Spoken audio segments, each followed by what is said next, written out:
What's up? What's up? What's up? It is your girl Survivor Speaks, and I'm back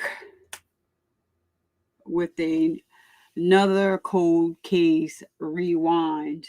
Now, yesterday we started um the rewind of the William Hamilton case. I'm going to switch it around. I don't like the fact that, and I understand that the person alive, someone, but we're talking about the William Hamilton case. He was from 1999. He was unalived by his own mother. And it was a cold case for about 25 years. 25 years, guys. They did not find out that his mother is the one that unalived him. It is a sad story. So, in addition to being charged with red rumming her 6-year-old son, in DeKalb County more than 25 years ago, Teresa was a teenage mother and she fatally pow-powed a man in Charlotte, North Carolina. And that was in 1994. And she served time in prison for that. Seems like she got a slap on the wrist then too. She was a teenager at the time. And so, she unalived Mr. Jimmy Lee Samuels. He was 40 at the time. In May of 1994.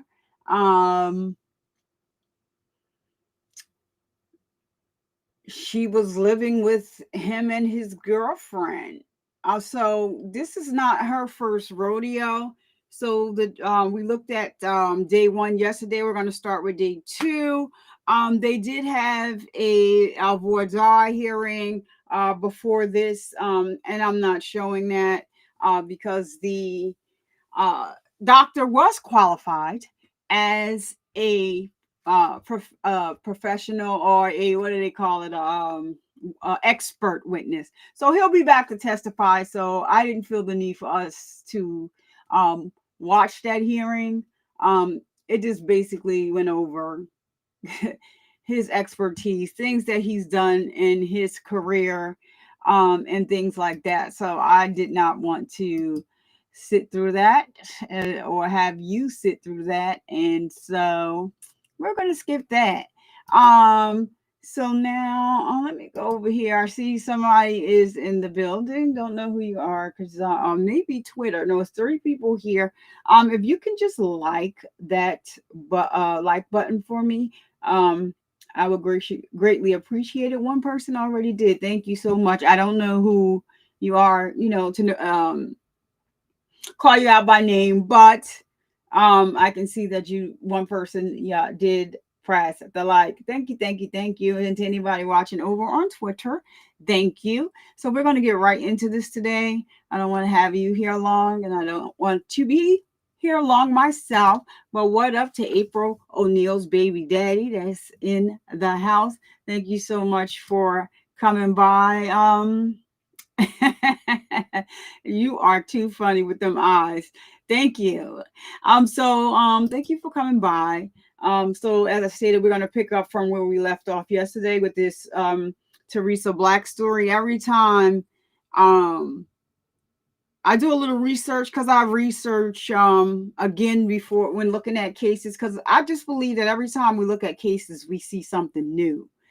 It's just, I'm just a true crime junkie, true crime buff, whatever you want to call me, all things true crime. And give me an interrogation, give me anything, which I have an interrogation that I just I had it for 2 weeks. I'm not going to say just, but I ordered it 3 months ago. A FOIA request for a interrogation that I'm going to be sharing from my members.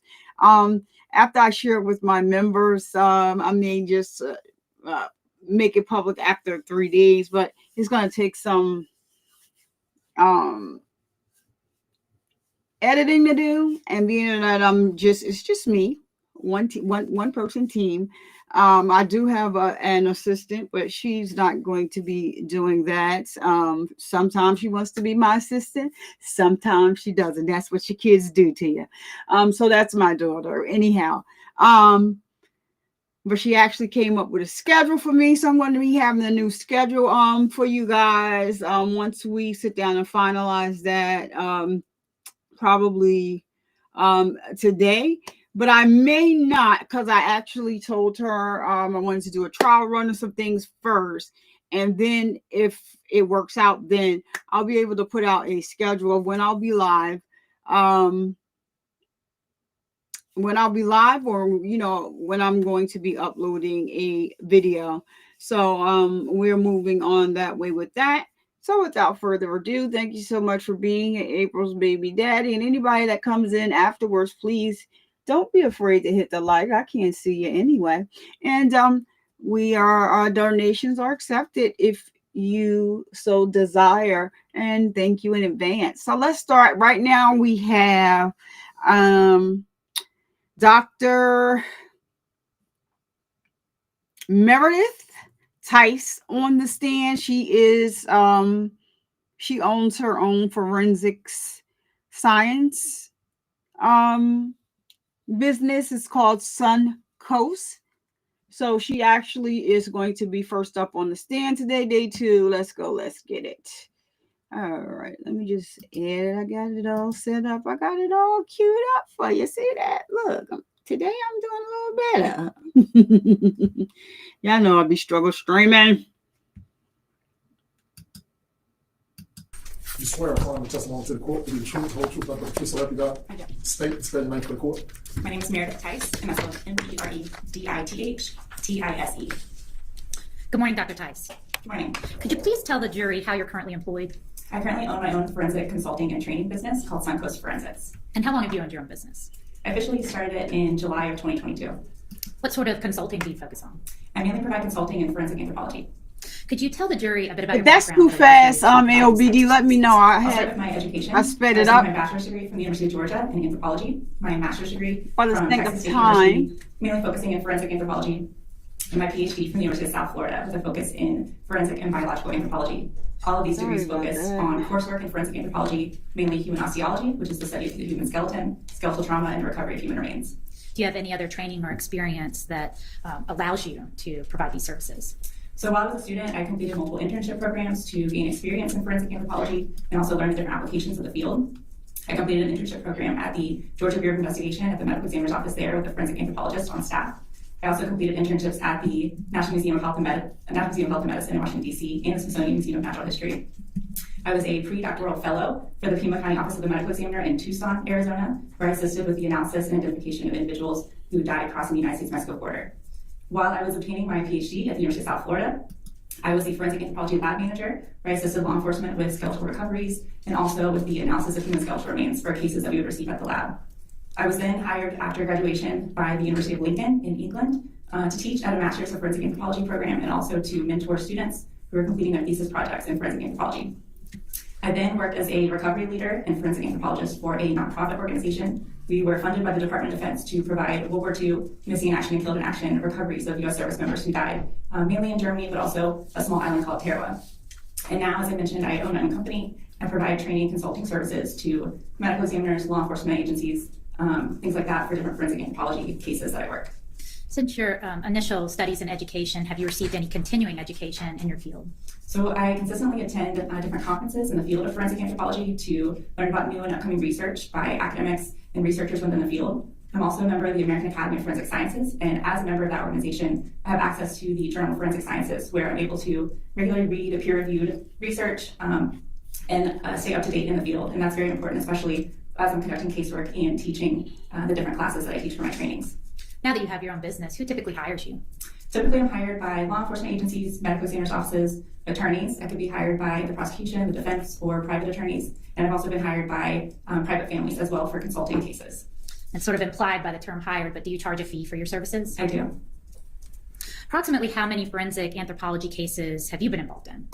I've had the opportunity to work with over 1,800 human skeletal remains for different purposes. About 400 of those were forensic cases that I completed analyses on, and then about 100 of those incorporated the actual recovery of those remains, whether they were buried or on the surface. Broadly, could you tell the jury what the study of anthropology is? Anthropology is a very broad field. It involves the study of humans. It incorporates language, culture, the history of humans through archaeology, as well as the biology of humans in biological anthropology. And then specifically in the forensic context, what is forensic anthropology? Forensic anthropology is a more specific applied aspect of anthropology where it focuses on the study of human skeletal remains in a forensic or death investigation context. Could you explain to the jury what the difference would be between forensic pathology and forensic anthropology? So there's one primary difference between a forensic anthropologist like myself and a forensic pathologist, which are typically called medical examiners. The main difference is that the forensic pathologist focuses on the soft tissue of the human body, whereas an anthropologist is focusing on the hard tissues of the human body, mainly the skeletal system. Also, an anthropologist will describe what they see on the skeleton, but a pathologist is typically the one to determine the cause and manner of death. And how long have you been working as a forensic anthropologist? I started doing casework as a master's student at Texas State University in 2016, and I've been working with cases since then. Have you ever been offered and accepted as an expert in forensic anthropology in court? Yes, ma'am. Here in DeKalb County? Yes, ma'am. Your Honor, at this time, the state tenders Dr. Tice as an expert in forensic anthropology. Any objection? No objection. All right, she will be allowed to testify as an expert in that area. Thank you, Your Honor. Dr. Tice, on December 1st, 2023, were you asked to conduct a forensic anthropological analysis on a case here in DeKalb County at the medical examiner's office? I was. And what was included in that analysis? I was asked to complete a forensic anthropological analysis to determine multiple aspects to gain information. The main thing that we do when we first start an anthropological analysis is conduct a skeletal inventory. Skeletal inventory provides us information on what bones are present and what are missing at the time of our analysis. We also estimate a biological profile. The biological profile incorporates multiple aspects to include an estimation of the age of the individual, the sex, whether they're male or female, the ancestry of the individual, and then also an approximate stature or height of that individual. And this is all information that's important, especially when an individual is unidentified and you're working with law enforcement or medical examiners to narrow down a list of missing persons to try to identify that individual. Next, we usually look for any indications of trauma or damage on the bone. There's three primary types of trauma or damage that we would describe. The first one is antemortem trauma, which is trauma that occurred during life. So we would know that it's antemortem trauma because there's evidence of healing. So typically, if you have a broken bone or you had surgery during life, your bone heals itself when you're still living, and so we would see evidence of that in the skeleton. The next type of trauma that we look for is perimortem trauma. And perimortem trauma is trauma that occurred at or around the time of death. And we typically know that it's perimortem because there's no evidence of healing. Usually the fracture lines are very jagged, sharp, and sometimes there's radiating fractures extending from those fracture lines. The last thing that we describe as far as damage is postmortem damage. And postmortem damage, also, there's no evidence of healing. There's different types of indications for postmortem damage, but there's also different things that could cause this postmortem damage, including different human factors that could have damaged the bone, animal scavenging if the bones are on the surface, construction equipment, depending on the condition of where the bones were found. The last thing usually that we do is we also describe any other unique characteristics about a skeleton that might tell us about that individual or might help us to identify that individual, such as medical devices, different diseases that they may be suffering from, different congenital abnormalities that the skeleton might have. Was this the first time that you participated in examination of this particular set of skeletal remains? I also, when I was a student at USF, these skeletal remains were sent to USF at the lab there. So as a student, I assisted with an analysis. We received it in 2012, and the report was published in 2013. I'd like to discuss, come back to the present day analysis that was performed. You mentioned that you first conducted a skeletal inventory. Were all the bones present at the time of your analysis? During my analysis, I did document that there were several bones that were missing. Most of the bones of the skull were present. There were a few bones that were missing at the time of my analysis, including the 2 bones of the nose, the 2 nasal bones, those were missing. There was a fragment of the right cheekbone or zygomatic arch that was missing, and there was also 1 tooth of the mandible or the lower jaw that was missing. The tooth was most likely missing either as a result of dental development and having lost that baby tooth, which occurs during specific times throughout a child's life, or it could have been lost post-mortem because certain teeth can fall out after death because they have a single root.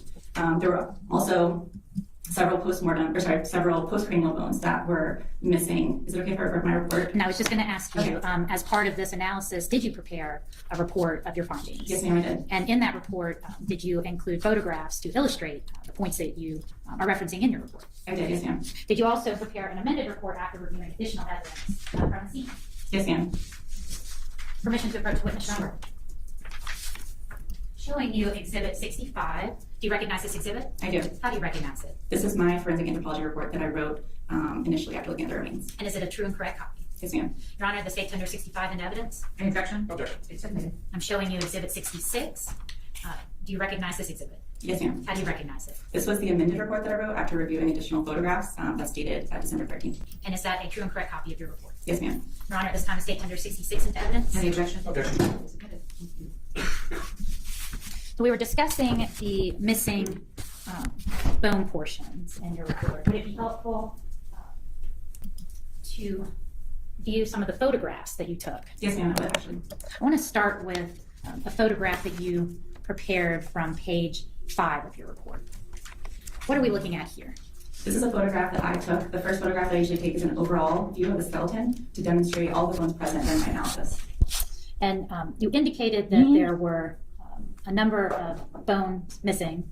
Could you please tell, now that you have your report in front of you, finish your testimony about the remaining items? Yes, ma'am. So the postcranial skeleton is the skeleton with the exception of the skull. And of those postcranial elements, we were missing several, including the greater and lesser wings of the hyoid, which is a bone that's suspended in the neck. We were also missing 6 different ribs, the right clavicle, which is the collarbone on the right side, the right and left scapula, which are also called shoulder blades, so both scapula were missing, the right and left patella, which are your kneecaps. We were missing the left humerus, which is the large bone in the upper arm, the left femur, which is the large bone in the upper leg, and several small bones of the hands. What are some of the reasons that the bones could be missing or not present? Typically, when bones are missing at the time of our analysis, if the remains were found on the surface, we would anticipate that these bones were not recovered because they were moved by animal activity. Animals frequently interact with bones when they're on the surface, so frequently they can move bones, or some of the small hand bones are typically not recovered, depending on the recovery process. Because these remains were found in 1999 and have been so long over time that since I've done my analysis this past year, it's also possible that these bones may have been used for DNA sampling or other processes that may have been utilized in order to aid in identification. So because I wasn't a part of the process throughout the entire duration, it's hard to distinguish between the two. Does that mean that some bones could have been sent off to other labs for analysis and attempting to make an identification through the use of DNA? It is possible. When assessing the biological profile of skeletal remains, like you discussed earlier, what is the approximate age of the skeletal remains at issue here? So based on my analysis, using different methods, I estimate the age of the skeleton to be approximately 4 to 7 years of age. And how did you determine the age of the individual? When we estimate age of children and their skeletons, there's different things that we look at. Predominantly, we're looking at something called epiphyseal fusion. And the epiphyses are what we commonly hear are growth plates throughout the body. And these growth plates allow our bones to continue to grow. So we can look at the fusion of these growth plates as they allow the body to grow because they fuse at certain times throughout the development of that child. So I use that developmental fusion as well as dental development to estimate the age of this individual because as we know, we have very specific dental development patterns. We have our baby teeth, our deciduous teeth that are lost at certain times and our permanent teeth replace those. Were you able to estimate the ancestry of the remains? So based on my analysis of and observations of the cranium, the skull, I was able to estimate that the ancestry is most likely American Black. Were you able to estimate the sex of the remains? The sex is difficult. There are no methods for child sex estimation because children haven't gone through the puberty process yet, so I was not able to determine the sex of the individual. Were you able to determine the stature? Similar to sex, there's no methods because they haven't gone through puberty and children vary in height so much that there's no way to estimate the height of the individual or the stature, so the stature is considered indeterminate as well. Could you describe the overall condition of the remains as you found them at the medical examiner's office? So I did my analysis at the medical examiner's office in DeKalb County. The bones were anywhere from a light brown to stopping for one moment just to say hello to some people just came in the room. Factual Lie, hey, thank you for being here. Emily Stokes, hey, thank you for being here. Child Diggy, as always, thank you for being here and always having my back. And those that are members, please take advantage of the members only emojis. We got some emojis down there. Child Diggy got her own emoji. All of the mods have their own emoji except 3. I'm still working on those. I just wanted to say hello to you all personally. And Emily Stokes, I think I did get you too. Okay, so back to it. Thank you so much for being here once again. Dark brown in color, which is most likely due to environmental or decompositional staining, which is very common. Also, there was some mummified tissue still present. As you can see in the photograph, the lower legs from about the knee down and the feet were still completely mummified, and so the feet bones were still encased in that mummified tissue. Did you observe any damage to the remains? There was some damage that I documented to the remains. And also, let's remember, this young man, William Hamilton, was 6.5 years old when he was unalived. And this was a cold case for 25 years. And they finally figured out that it was the mama. Obviously, with the missing nasal bones, I documented that. And there were also a few locations on the side of the face that had damage on the cheekbone as well as on the mandible. I want to direct your attention to a previously admitted exhibit.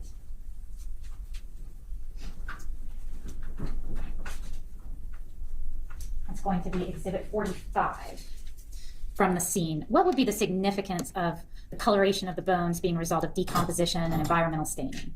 So this photograph shows the front of the cranium, the skull. You can see that there's still some mummified tissue. So they're blocking this out because of the... Also, on the left side of the skull, it's much lighter brown, which shows that it actually was not laying on the ground and receiving the same staining as the dark staining on the right side of the skull, obviously, where our right side of the skull should be the individual's left. And what is significant about environmental or decompositional staining? What does that tell you? So decompositional staining is essentially something that we look for at crime scenes when we have decomposing or decomposed bodies. And it's a dark staining that is underneath or directly surrounding a body.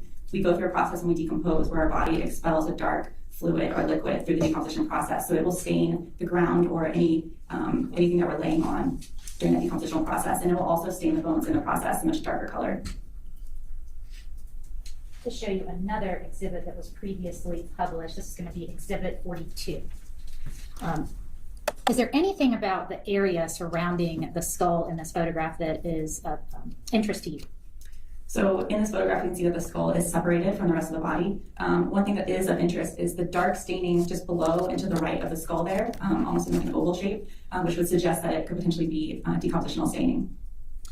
Showing you what's previously admitted as exhibit 43. This is a closer up of that area. Is that the area that you're referring to that could be decompositional fluid in the ground? Yes, ma'am. Are you able to tell based on these scene photographs whether the skull was dragged away from the body or whether the body was dragged away from the skull?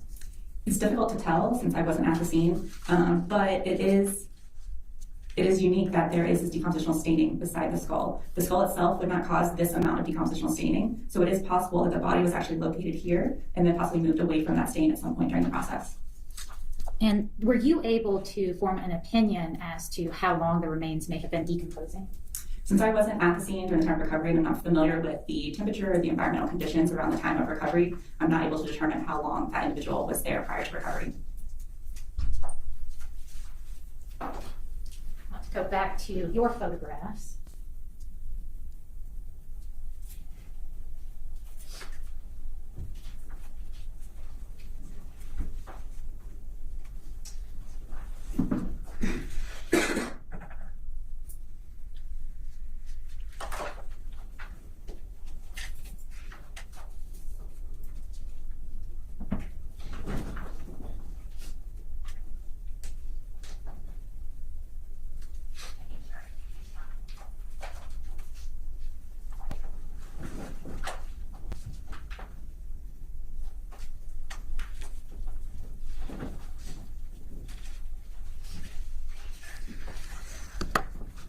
Were you provided with any other materials or exhibits or evidence aside from the skeleton that you analyzed for review?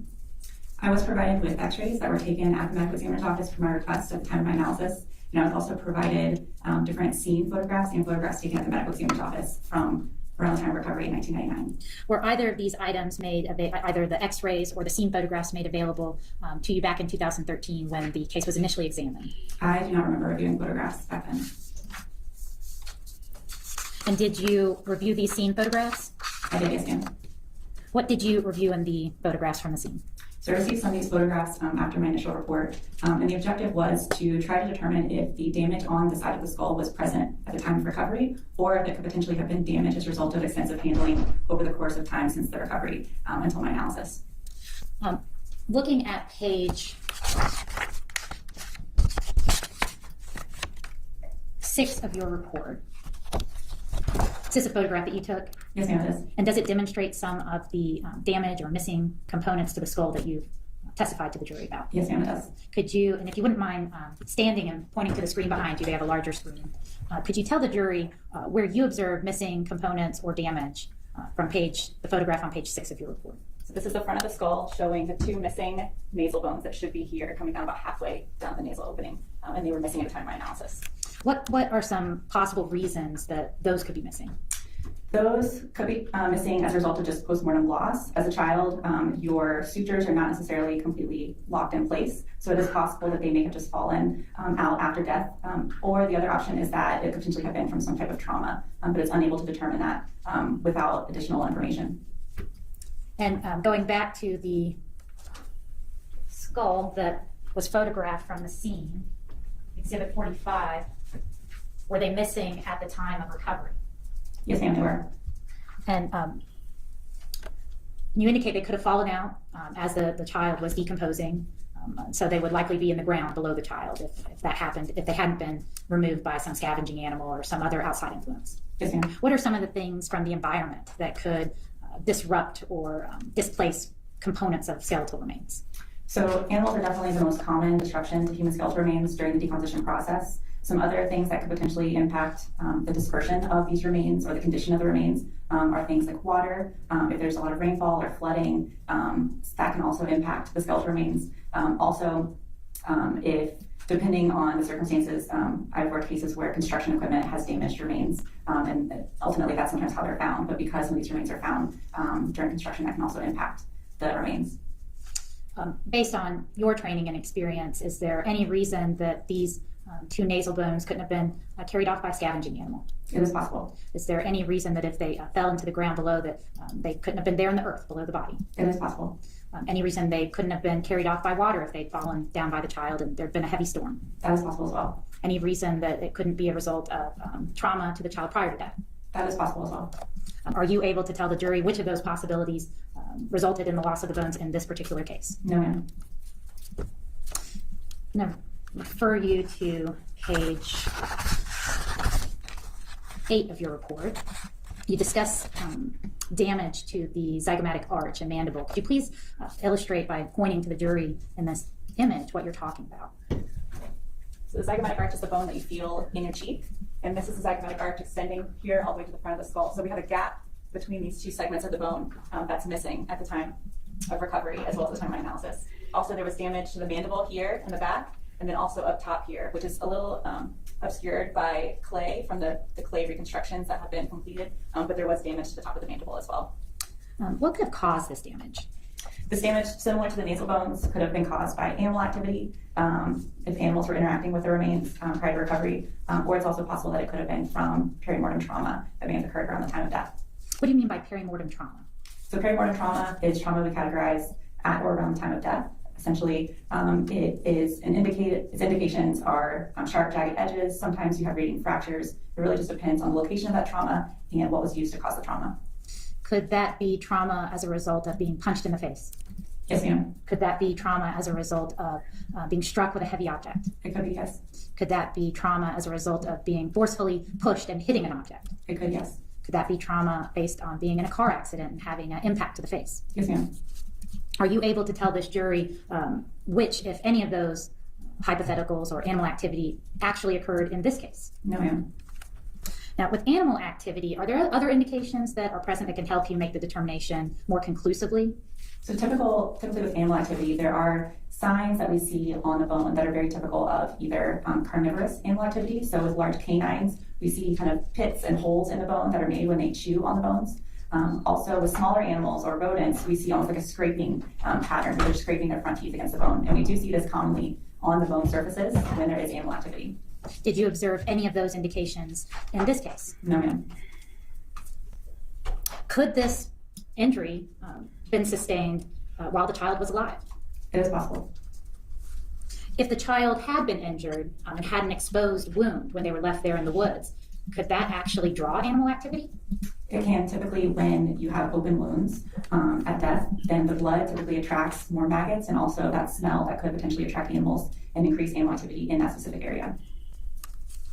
If you take postmortem damage out of the equation, we're talking about these environmental factors, scavenging animals, water, heavy equipment running over, unknown remains, things like that. If you take that out of the equation, do you have any knowledge or expertise about whether it's uncommon for children to fracture in this particular part of the face? It's not impossible for a child to sustain a fracture in this part of the face, but it would require a large amount of force to cause the bone to fracture to the extent where a whole segment is missing. So typically when you see a fracture like that, is it more consistent with something like abuse or a car accident? Those could be factors that would cause this. In your report, you documented that there was no pathology present on the skeletal remains. Can you please explain what you meant by that? So during my analysis, I look for pathology, which is, it could be broad, but it could be any signs of malnutrition in the individual, signs of cancer, disease, or any other unique factors that maybe the individual is born with, to talk a little bit about that individual and tell their story. And did you observe any signs of malnutrition with the remains? No, ma'am. You indicated that you prepared an amended report. Why did you prepare an amended report in this case? I initially wrote my report with the material that I was provided after completing my anthropological analysis at the DeKalb County Medical Examiner's Office. And upon discussion, I asked if there were any additional photographs of the scene at the medical examiner's that was close up of the skull, because I didn't really have any of those photographs. But I wanted to see if the fractures on the skull were present at the time of recovery, as opposed to potentially occurring later on just due to handling or being dropped or something like that. So prior to having that information, what was your conclusion in the initial report? Initially, I notated that the damage on the skull was most likely a result of postmortem damage because of the limited information that I had. Once you received the additional information showing the exact condition of the remains as they were recovered, what was your finding? So because I could see that the damage to the skull was present at the time of recovery, there were photographs of the damage on scene, I wanted to document that it was possible. We couldn't rule out that it could potentially be a result of perimortem trauma in addition to possibly postmortem damage, and that I wasn't able to distinguish between the two. Now, I want to refer you back to the examination that was done in 2013. Were the remains in the same condition as they were back in 2013 when you evaluated them in 2023? I did. I looked back at the photographs to refresh my memory, and the remains were in the same condition. And were the findings in 2023, the initial report, consistent with the findings in the report from 2013? The report in 2013 documented that the damage to the skull was most likely a result of postmortem damage. And did you have the scene photographs at that time during that examination? I am not aware of photographs that we had at the time of that examination. And having the benefit of the scene photographs in 2023, does your opinion change? Yes, ma'am. And can you tell this jury conclusively whether this damage was prior to death or after death? No, ma'am. Thank you. Cross.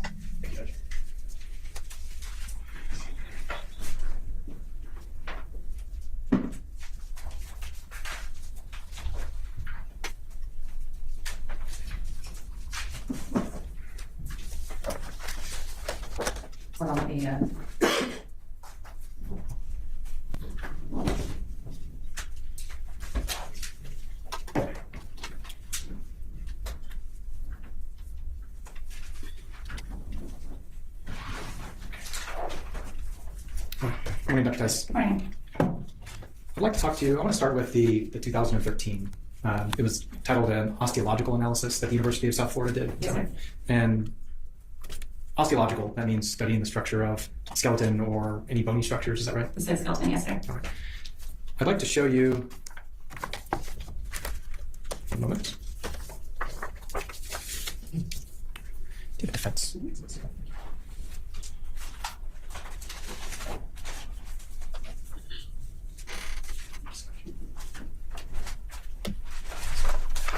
All right. 1 second. Okay.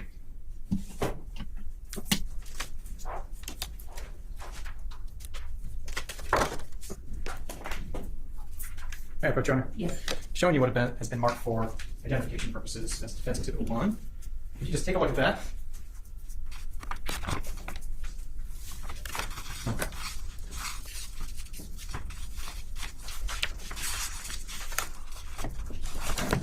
Do you recognize that? I do, yes, sir. That is the 2013 report. This is. All right, and you participated on that. I did. I was a student and co-authored it with my PhD advisor at the time. All right, and in fact, you signed it. I did. All right. Your Honor, at this time, defense moves Defense Exhibit 1 into evidence. Any objection? All right, it's admitted.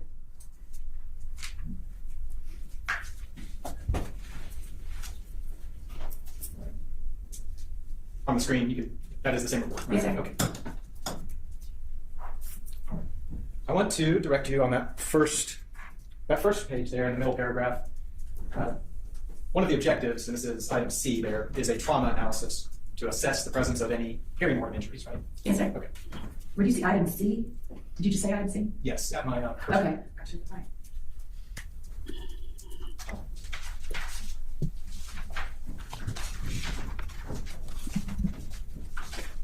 I'm going to take you to the next page. This is the taphonomy section. Can you tell us what taphonomy means? Taphonomy is basically what happens to the body after death, between the time of death to the time of recovery. So it's the process the body goes through. Now in this taphonomy section, here in the first section, that reveals that you guys did have crime scene photos, correct? It looks like there were photos, yes. And in this next one, you had scene and autopsy photos. That is what it says, yes. So you guys reviewed photos along with the skeletal remains, correct? My advisor may have reviewed them. I don't remember seeing them at the time. Okay.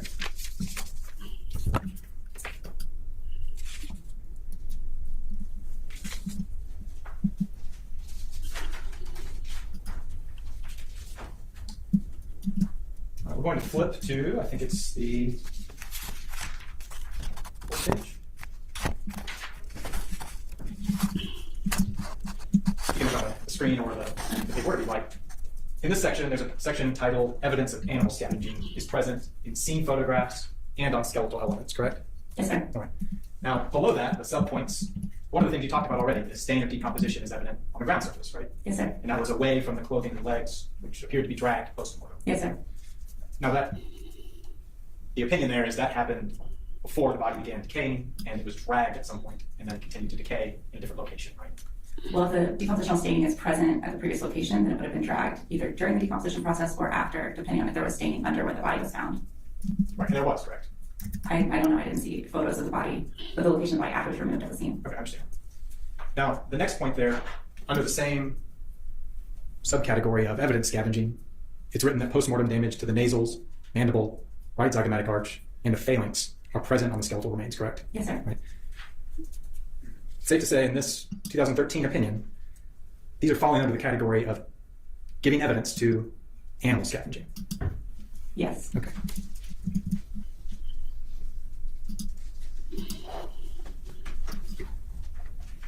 I want to go through some of those terms. First, we had the nasals. You talked about that already. That's kind of what we think of as the bridge of our nose. Is that? Yes, sir. It's the tube on the top of the nose. All right. And the mandible we think of as the jaw, is commonly known as the jaw, correct? Yes, sir. The zygomatic arch. So we have our cheekbone, but there's a thin bone that connects back to our, it's your temporal bone. Yes, sir. All right. And that kind of connects behind your ear, right? Just above your ear. All right.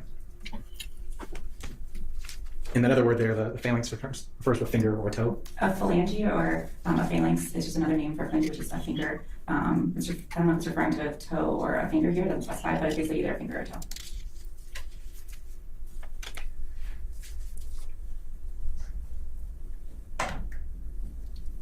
And at the end, this is your signature. You were a part of this step. Right? It is, yes, sir. All right. You then reviewed this again in 2013, right? That was the, I'm sorry, not 2013, in 2023. Yes. All right, and that's the report that the state has introduced into evidence, and you were already talking about that, right? Yes, sir. Okay. This was at the DeKalb County Medical Examiner's Office. Yes, sir. Were you aware at the time that you'd already reviewed the same remains, or did you find that out after? I actually, when I was laying the skeleton out at the DeKalb County Medical Examiner's Office, some of the finger bones were in a bag, and I recognized my handwriting on the bag. So that's when I realized that I had worked on that case previously, and I looked back at my reports from USF to see that I had actually worked that same case based on the case number. Is that a little surprising to you? It was. I didn't realize it. Right. And at this time you reviewed the actual skeleton, right? Yes, sir. Right. And all of those pictures the state was showing, ones with the black background, you took those. I did. Okay.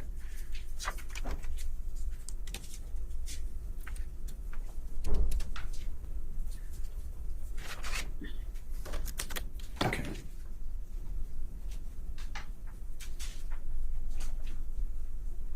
On this third page for the trauma section, you wrote that there's no perimortem trauma present on the skeletal remains, correct? Correct. All right. And then we have another taphonomy section where we talk about the postmortem damage, right? Correct. Yes, sir. All right. Now in the middle of that, there's a few things, but the first is that right zygomatic arch that we already talked about, right? Yes. Okay.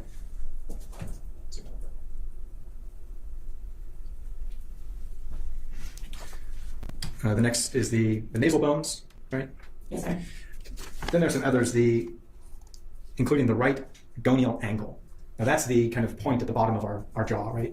It is. So next I described the different specific aspects of the mandible or the jaw that I found postmortem damage. So the next list of items are all things on the mandible or jaw. Yes, sir. All right. So we have the right gonial angle. We have the right coronoid process.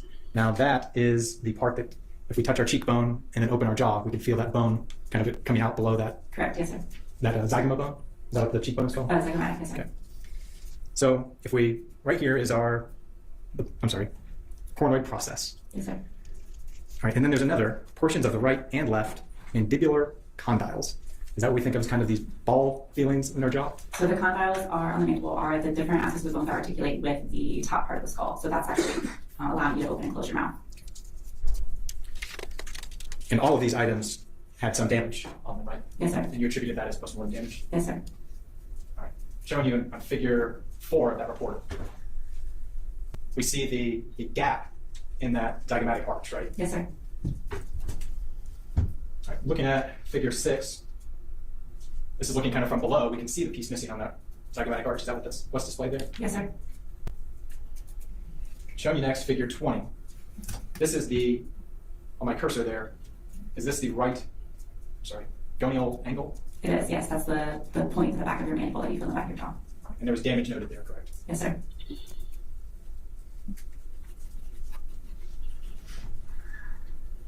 All right. In figure 19. This is that same damage, just from a different angle, right? Can you see my cursor? Yes, sir. Okay.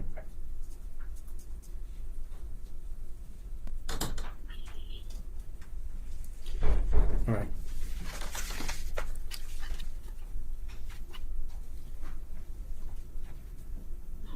Your conclusion, and this is on December the 8th, was that no perimortem trauma or pathology was present on the skeletal remains, correct? Correct. But that some postmortem damage was documented on the right zygomatic arch, nasal bones, and right side of the mandible, right? Correct. Now I understand that postmortem damage can mean a number of things, right? Yes. It could mean it was damaged after death before recovery, or it could mean it was damaged after recovery, right? Exactly. And that's why in that latest report you looked at, you wanted to see, were these bones present at that point? Exactly. So if you looked at those autopsy pictures and you saw that, oh, the zygomatic arch is present, and now it's not, we would still call that a postmortem injury, right? That would definitely be a postmortem damage. All right. But any damage that happened before recovery is also postmortem damage, right? Correct. So we still can't rule out postmortem damage, but I wanted to see if we could, in fact, determine if that damage was caused after recovery or if it was present at the time of recovery. With the scene and autopsy photos? Correct. Okay. The photos that were looked at in 2013. I don't know what photos were looked at in 2013. Right. In that report, though, there were scene and autopsy photos listed in the report. The 2013 report? Yes. Potentially, yes. It's written in there in the report, correct? Yes, I don't know what photos were looked at the time. All right. Thank you. Can you redirect? Just briefly, Your Honor. Okay. Dr. Tice, do you know if your advisor was made aware that there were photographs? I do not know. Do you know if your advisor spoke to a medical examiner investigator and was told about what was in photographs? I'm not aware of that. So you don't have any personal knowledge of whether your advisor saw these photographs or not? Okay. And is it possible that you could have both trauma as a result of environmental factors such as animal activity and traumatic injury present in the same case? It is possible. Is it possible that this child was injured, was left in the woods, and that animals also participated or contributed to the state the remains were eventually found in? That is possible as well. And after reviewing all the evidence, can you tell this jury definitively why the bones were missing or why the damage was there? Okay. Thank you. Anything else? There you Okay, thank you so much. May she be excused? Yes, Your Honor. Okay. All right, so that was the doctor. And let me just pause this really quick. We're getting Lieutenant Quigley on the stand. I don't know about y'all, but I just want to say this before we move forward. I would really like to know what happened. I would just really like to know, because his mother is just sitting there like with this look on her face. And I know they say sometimes that the attorneys tell you to I know that sometimes they say attorneys to tell you don't smile, because some people have something to say, don't. But this is your child that they're up there talking about. And I guess she was detached when whatever happened to him happened, because I only saw her cry one time during this trial. And then also when there was talk about her daughter. But other than that, I don't see any remorse coming, from her. And I don't want to, like I said, I don't know what type of mental health issues that she has, if any, but she did a lot of covering up of hiding this crime is the reason why, like, I'm just not basically just going to just give her a pass, because you covered up a lot of stuff. I mean, it is what it is, but we're going to get Lieutenant Quigley on the line and get right back into it. If you have any thoughts, share your thoughts below. But those are just my thoughts. This young man was 6.5 years old. And another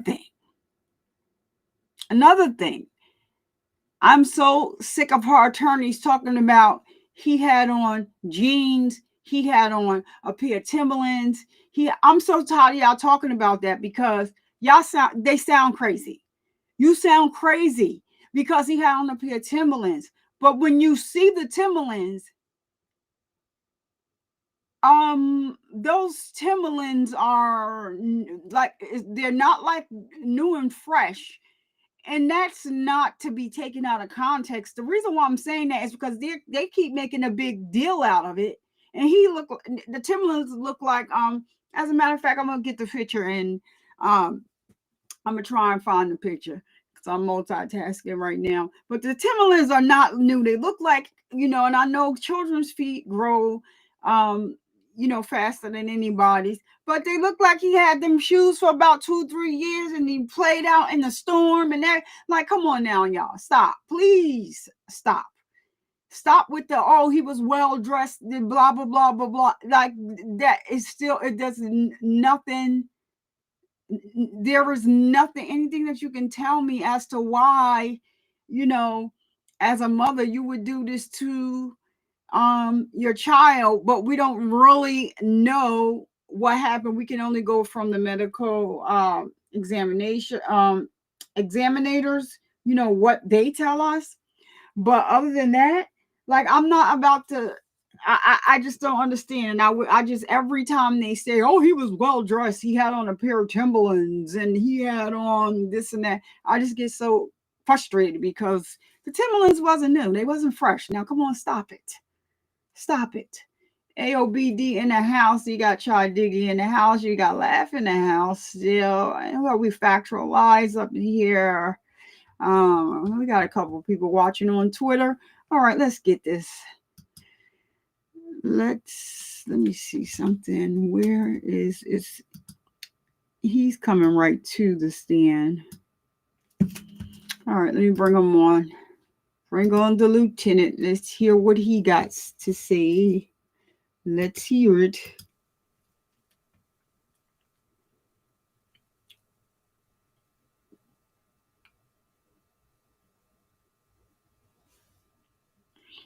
Lieutenant Quigley. It's a universal sign for people. Definitely right. Raise your right hand. Swear or affirm the testimony to the court to be the truth, the whole truth, nothing but the truth, so help you God. Yes, sir, I do. State your name for the court. Lieutenant Adam Quigley, Quigley. Good afternoon, Lieutenant Quigley. Good afternoon, ma'am. Could you please tell the jury where it is that you're employed? I'm employed with the DeKalb County Police Department. And how long have you been with DeKalb County? Just under 18 years. And what is your current assignment? I am the commander of the neighborhood enforcement team. What does that team do? We're a proactive team assigned to the uniform division. Prior to becoming the commander of this specialized team, where were you assigned? I was the commander of the homicide assault unit for the DeKalb County Police Department. How long were you the commander of that unit? About 2.5 years. And prior to becoming the commander of that unit, what did you do? I was a supervisor in the homicide unit. And how long did you supervise the unit? About 3 years. And prior to supervising the unit, what did you do? I was a detective in the homicide unit. And how long were you detective in that unit? About 3 years. I want to take you back to January the 14th of 2022. On that date, did the district attorney's office reach out to you for assistance with the case we're here today for? Yes, ma'am, they did. And why did the district attorney's office reach out to you? At that time, they were excited about a new lead they received and information that they received. I was asked to review the case file to try to establish the likelihood or probability of bringing this case to closure. And what was that tip? They received a tip that they believed identified the biological father of the deceased. With that information, the idea was to identify the biological mother based on DNA to be able to prove who the deceased was at that time. So what did you do to assist on that lead? Investigator McClendon and I took a deeper look at the case file. We reached out to authorities in Phoenix, Arizona to ask for their help in procuring a search warrant for DNA on Ms. Teresa Black. And did they assist? They did. What did they do? Initially, they assisted us with obtaining the search warrant, and they verified her where she lived and her place of employment. And then did you go to Phoenix, Arizona? We did. And you said you mentioned Investigator McClendon. Who's that? He's an investigator with the district attorney's office. And was it just you and Investigator McClendon that went to Arizona? Yes, it was. When did you fly to Arizona? I believe it was Valentine's Day, February 14th, 2022. And did you do anything that day on February the 14th? I believe the initial day we arrived, we just checked into the hotel. We made contact with our counterparts in Phoenix. They confirmed that they had a good location on where Teresa was at that time. The plans were to pick her up, bring her to Phoenix headquarters, where we would interview her if she wished, and execute the search warrant for her DNA. And when did that happen? I believe that was the 15th of February, the following day.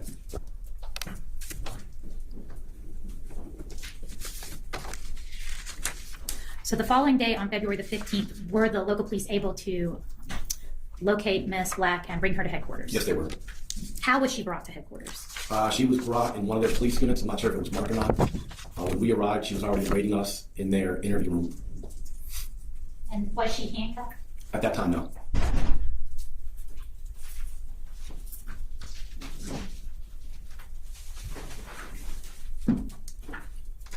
Was Miss Black at that time in custody? She was. Was there anyone in the interview room with her? No, there was not. Was the interview room set up for audio and video recording? Yes, ma'am, it was. Was it active during the time that you met with and interviewed Miss Black? It was. When you went to interview Miss Black, who went with you, if anyone? Investigator McClendon. Was there anyone else in the room besides from yourself, Investigator McClendon, and Miss Black? No. How were you and Mr. McClendon dressed, Investigator McClendon dressed? In casual attire. Did you have your service weapons? No. In your interactions with Miss Black, did you threaten her in any way? No, ma'am. Did you make her any promises? No. Did you attempt to make her feel uncomfortable or intimidate her? No. How did you go about requesting an interview with Miss Black? So our initial purpose was to execute the search warrant for her DNA. We introduced ourselves and explained that we had some questions for her. However, prior to asking her any questions, we made sure she was aware of her Miranda rights. And how do you do that? It's a formal written rights that she would initial, that she understands at the end of the Miranda rights. So she's asked a question. Having those rights in mind, does she wish to talk to us at this time? She would initial yes or no, and then we would witness it.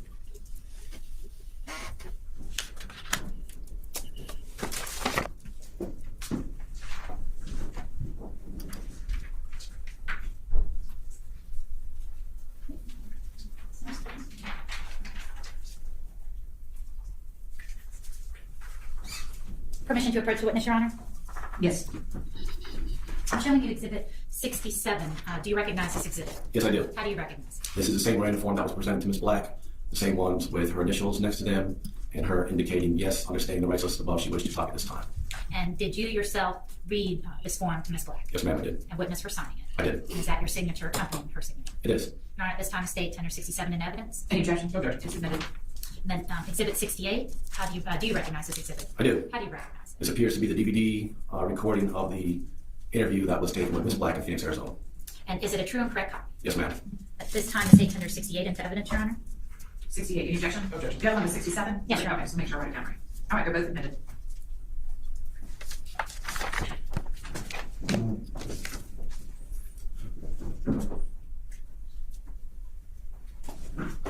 How long is the statement? It's a little over an hour. Okay. Are you ready to do that now? Is that what we're doing? Yes, Your You guys good? We're gonna listen to the defendant's interview. It's gonna be about an hour. We can break for lunch either now or do it. I wanna do it in the middle. So either now, keep going. All right. He who speaks first. Okay, keep going. Yes, while we're getting that set up. And Your Honor, the defense and I have agreed to the use of a transcript. I saw that. Interview is playing. Okay. Diane needs to take a quick comfort break. So why don't you go ahead and get the transcript ready and cue up the audio. We're gonna take a 5-minute comfort break and then we'll get started. Okay. Whatever you want. Right. So we are going to take a 5-minute comfort break. Let me get this off here and yeah. So yes, I want to get past there. So we can move it right on along. How are you guys doing today in the chat while I'm queuing up there we are. And so also right now, we have Lieutenant Quigley still on stand. He's one of the officers that did the interrogation of Teresa Black. And so they're going to be showing parts of her interrogation through his testimony. And so here we are. And do they? They don't need to show her during the testimony. You'll see how she acted in this, in the interrogation room. If I was in her shoes, I'd just be like, y'all got me. You have me. There's no other way to put it, but you have me. But nope. You get these people that get into the interrogation rooms and they start saying, oh, I didn't do it. I didn't do it. If they got you in that interrogation room and they talking to you, oh, well, after seeing the cell trial. Well, after, if they got you in an interrogation room, more likely than not, they have information on you. So you playing stupid is not going to get you out the door. What you should do is not talk to them at all and ask for an attorney. That's it. That's as simple as it is, because you might be having a basic conversation that in your mind, you're having a basic conversation and, they're finding ways to, okay, yeah, we got it right there. And then they ask these questions like, if you've ever been to take a psychological exam for a job or something like that, they ask you a question, but they'll ask you the same question in a different way. And that whole thing, So this is, some of the practices that they use here, but they already know the answers to a lot of stuff they're coming at you for. They're coming at you 25 years later, ma'am. Give it up. That's all I'm saying. Give it up. Give it up, please.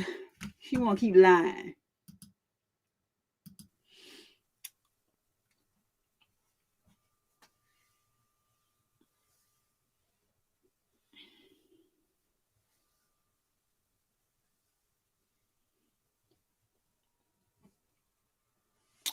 Oh, Judge, your mic is off.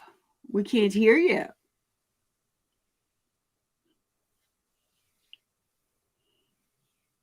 Maybe she don't want us to hear. Says it is the recording and not the transcript that constitutes the evidence of the statement. You all must determine for yourself what was said on the tape recording. If you cannot understand the content of the tape recording, you are to ignore the corresponding transcript portions of the recording. Any discrepancies between the tape recording and the transcript are to be resolved in favor of the audio tape. So in other words, if you hear the word coffee and the transcript says cafe, coffee is the evidence, not what the transcript says cafe. Best example I can think of on the fly. Okay. All right.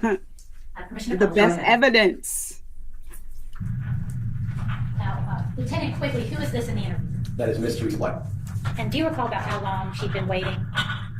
I'll estimate 15, 20 minutes tops.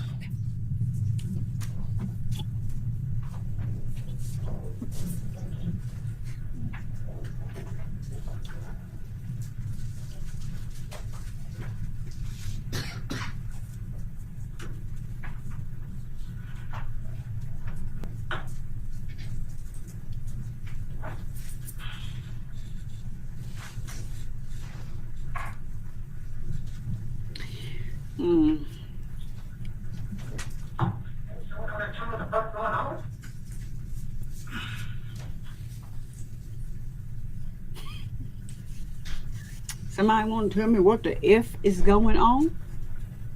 You know, lady.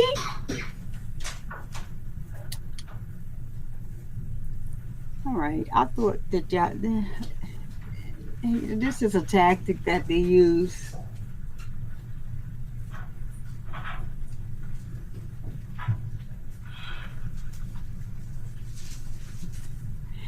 She don't got time, just like that's the same way she's sitting at that table. I wanted to, let me see. I just don't want to go too far.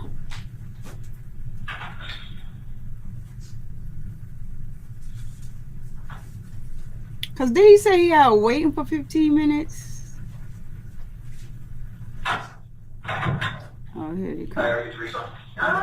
Sure. Yeah, that was probably a few minutes. What's going on? Yeah, I appreciate you finding everything. Lieutenant Quigley, who are we seeing in the room with Miss Black? Yeah. That is the back of my head, ma'am. Right. You okay? It's best to be. Yeah. Okay. I'm not thinking it's kind of explain some things on the call.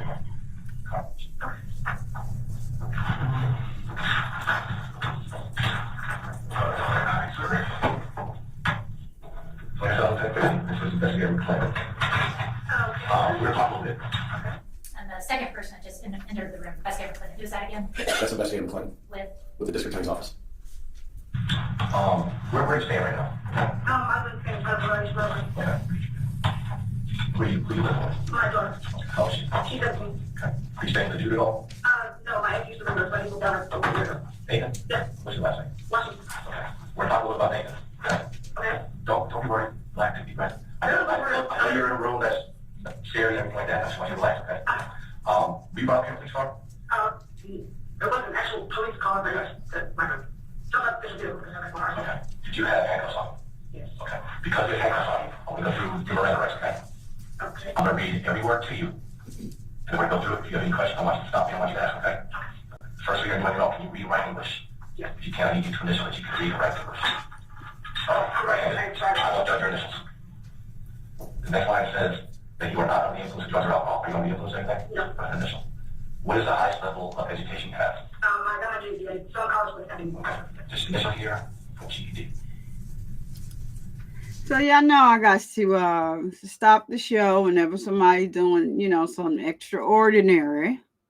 I'm not even on the page. All right. Whenever somebody does factual lie, just became a member. I'm mad my soundboard is not working. Factual lie. Thank you for becoming a member. Welcome to the family. And please take advantage of the special emojis that are provided for members of the channel. Welcome aboard and thank you so much. I do appreciate you from the bottom of my heart. It means so much to me. Thank you.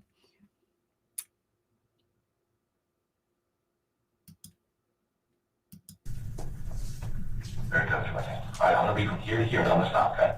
This is your statement of right. You have the right to remain silent. Anything you say can be used against you in court of law. The right to talk to a lawyer and have your present with you while you are being questioned. If you cannot afford to hire a lawyer, one will be appointed to represent you before questioning if you wish. You may exercise these rights by answering questions or making statements. I need you to initial from here to here that I read it to you, okay?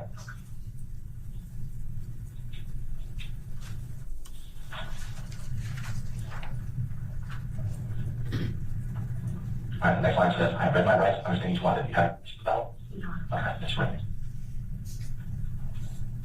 Understanding the rights listed above, you wish to talk to us this time. You need to initial yes or no. Yes. All right, I need you to sign here. One time you got hands, I'll bring it closer. Okay.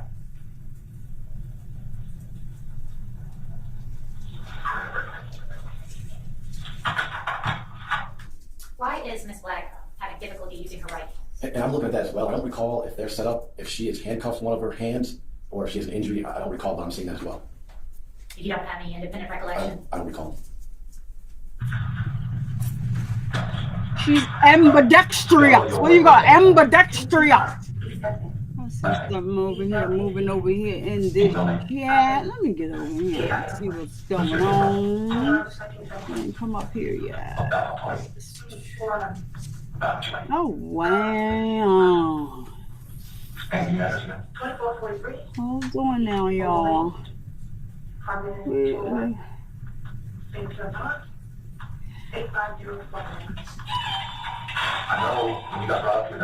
All right, y'all. Just gotta stop. You know, I gotta stop and give the props. Thank you so much. Not only did Factual Lie become a member, she gifted 5 memberships. Thank you so much. Let me see if I got my bootleg. It ain't bootleg, y'all. It's really you gotta work smarter, not harder. Yeah, because my stuff. I need to get a whole technician over here. Y'all understand? I feel technically. Yeah, I don't know, but Factual Live, thank you so much for supporting the show and turning others green. And they have 30 days to use the free, the special emojis for members. So if you got a membership from Factual Live, please tell Factual Live thank you in the comments. Take advantage of using some of the one of these special emojis. You can use Mini Viber. That's me, Mini Viber. Well, it's the mascot of the show. And then our moderators do have their own emojis as well. I got 3 more coming. I have to work on yours, laugh. So, but I just want to thank Factual Live from the bottom of my heart. Thank you so much. And so, Ashley, you received a membership from Factual Live. Please thank her. My bootleg stuff ain't even working today, y'all. That is something crazy. It ain't work. Oh yeah, I know why it's not working. Whatever. So we're gonna just say thank you to Factual Live so we can move it right on along. Factual Live, appreciate you from the bottom of my heart. I think you know that. We got Kelly. Received a membership. Please thank Factual Live for the membership and turn you green and taking advantage of those special emojis. We have Uno, who was gifted a membership. Please say thank you to Factual Live. And we also have a Brown Sugar received a membership from a Factual Live. Please say thank you to her and take advantage of those emojis. And Chloe Albert's Revenge. You was a member before, but so you okay? So now you just got it on the gift level, Miss Chloe Albert's Revenge. She is definitely a friend to the show. She was green. All right. So, you know, I just got another Child Diggy hit it. I'm gonna have to find some raining umbrellas or something in the system. So, to use something for the rain. Maybe I use a little raindrops keep falling on my. Let me see what happened if the rain will come down here. Look, I got a little rain. Let me see if there's a little rain for. Oh no, it's up there. What is I want the rain over here now. All right. So we'll work on that too, chill. All right, y'all. We're gonna get right back into it. Thank you once again, Factual Lie, and to all the new members that received memberships. Welcome aboard for the next 30 days. And we're gonna get back to it.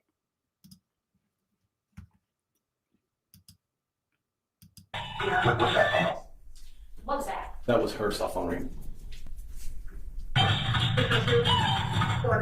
You got the umbrella, y'all. Do y'all see it? Today is the 15th. Laugh is in here, but you know, laugh is double dipping right now, so We're at Phoenix Police we Headquarters. just leave it at that. You said you live with your daughter. What's her name? N-A-K-A-I-Y. Middle initial L. And said she's 17. Where she go to school at? I want to ask a question in the comments. And we already got so After unaliving your child, do you get still kicking it everything. a good mommy award for the second one? And will you never acknowledge the first one? That's a question that just came to my mind. Okay, so where's Nate staying at? He lives on 51st Avenue. Oh. The apartment complex. Where's the house? It's an apartment complex. I'm trying to make it's Ties on 51st Street. They used to be in a complex, but it was in the over Ties on 51st. The name of the complex. You stay at the house? Just here. Just how old is Nate? 49. You're 41. Okay. Your daughter, how old is she over there all? Yeah. She also, okay. Yeah, she's like on the weekend or she does online schooling. She ends up over there. Also, she ends up home. Okay. Any other nephews, cousins, or anybody from the house? No, but we don't have any of them here. Okay. Where did you live before Mobile Lane? I lived on East Chicken, 128 East Chicken. The same spot? Yes. Same zip code, everything. So that's part of number one. That was actually the part that we moved in. How long did you guys live there? Because you didn't live together at this place. Yeah, well, he lived there, and then there was fire my place, so we moved in with him for a few months. He lived there for a couple of years. I think Nick, I lived there maybe 6 months. How long was that? That was About? That had to be over 2 years. So I've been in my father for 2 years. Like 10 years. Yeah, well, Okay. And then where before that? but then, first of all, I was Esteban Park, 3211, I believe, the complex address, 32nd Street, about 2 Broadway. So, I don't know which phone number. About what year was that? I'm just trying to get history of where you live, what you want to have something. That had to be, that took about 5 years. Okay. 5 years ago. 16-ish. And was that the first place you lived at in Arizona? Yes. Okay. And where were you before that? How long did you live there?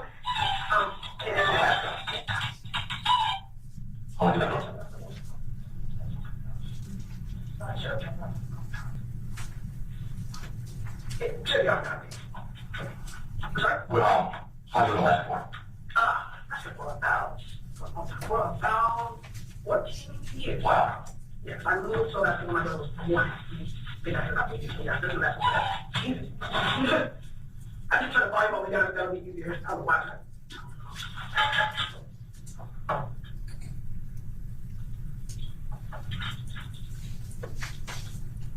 Alright, so you were about 30 when you moved to Alaska, give or take, right?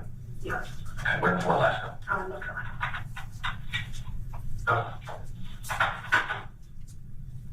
How long were you in North Carolina for? That's About? where I was born. Okay, born there. Any other states you live in? It was South Carolina. Okay. You have kids? Different. Okay. So earlier, I thought quickly, that's true. You're not from Phoenix Police Department. We are from DeKalb County, Georgia Police Department. You're living in Georgia. I did it for like, Your heart just started racing a little bit. I mean, if I did something wrong, Where in Georgia did you live? at house. Atlanta. Care, I think. Where do you live in Decatur? Well, I did have a child. I kind of, yeah, little, but I moved on now to me. Okay. How old is your kid? 6. 6. Where's she at? I have not had contact with him in a long time. Do you go to like Department of Children and Families with a family member? No, I didn't have a family member. I was in a homeless shelter for a while, and so every time I met me, stay with her, and I was going to take care of him. And so she said that she would take care of him until I was able to get myself together and be able to take care of him. Why you always lying? Had been maybe a year or so after I left from Georgia. I went back to DaShawn and tried a job, and it was about a year after that. What's his name? How old is he? Almost 7. There's something wrong with her. Did you ever, talk about it? I didn't talk to her, no, like that. Who's that? That's never been in life. Okay. Have you talked to his dad at all? I have no idea where he could be or anything. Actually, never. Remember saying? His name's Wayne Russell. Okay. So, do you remember what area cave you lived in? I do not. Okay. Somewhere Was apartment house like the house? I never didn't actually have my own place there. I was supposed to be in shelter. Just want to be real with you. I went through a timeline of where you live now, all the way back. We got all the way through to North Carolina. I said, did you live anywhere else? You said, no, you were born in North Carolina. That's awesome. I get it. But you left Alabama until you came out from Atlanta. And you took, I know I did that. I know where you, I'm sorry.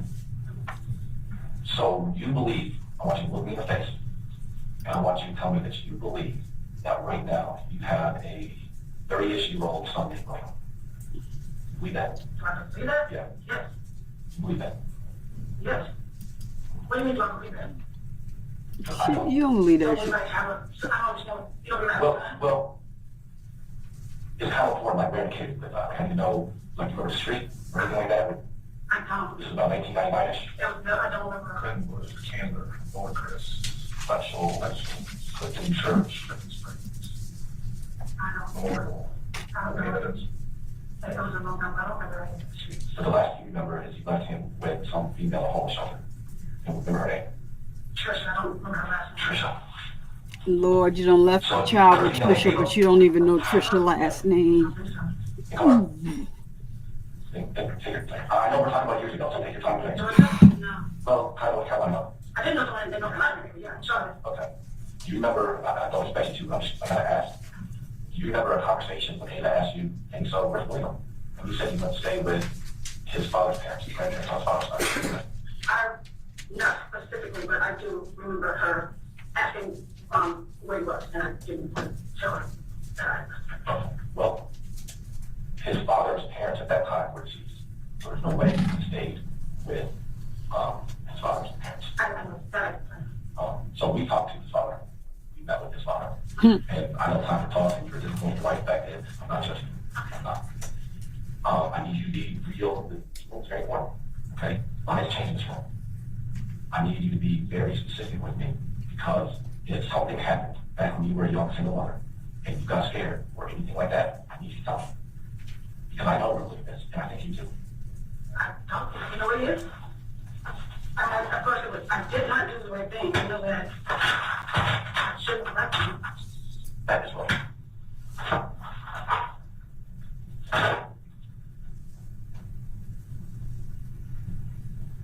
I want.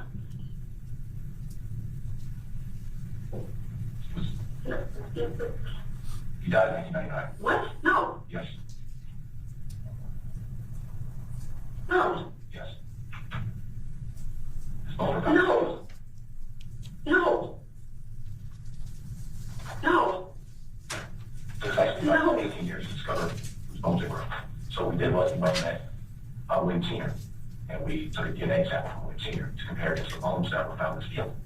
It comes back to high probability. We've done a lot of homework since then, which brought us to the answer, right? What we're going to ask you is to consent to DNA to prove that that identified young male is your son.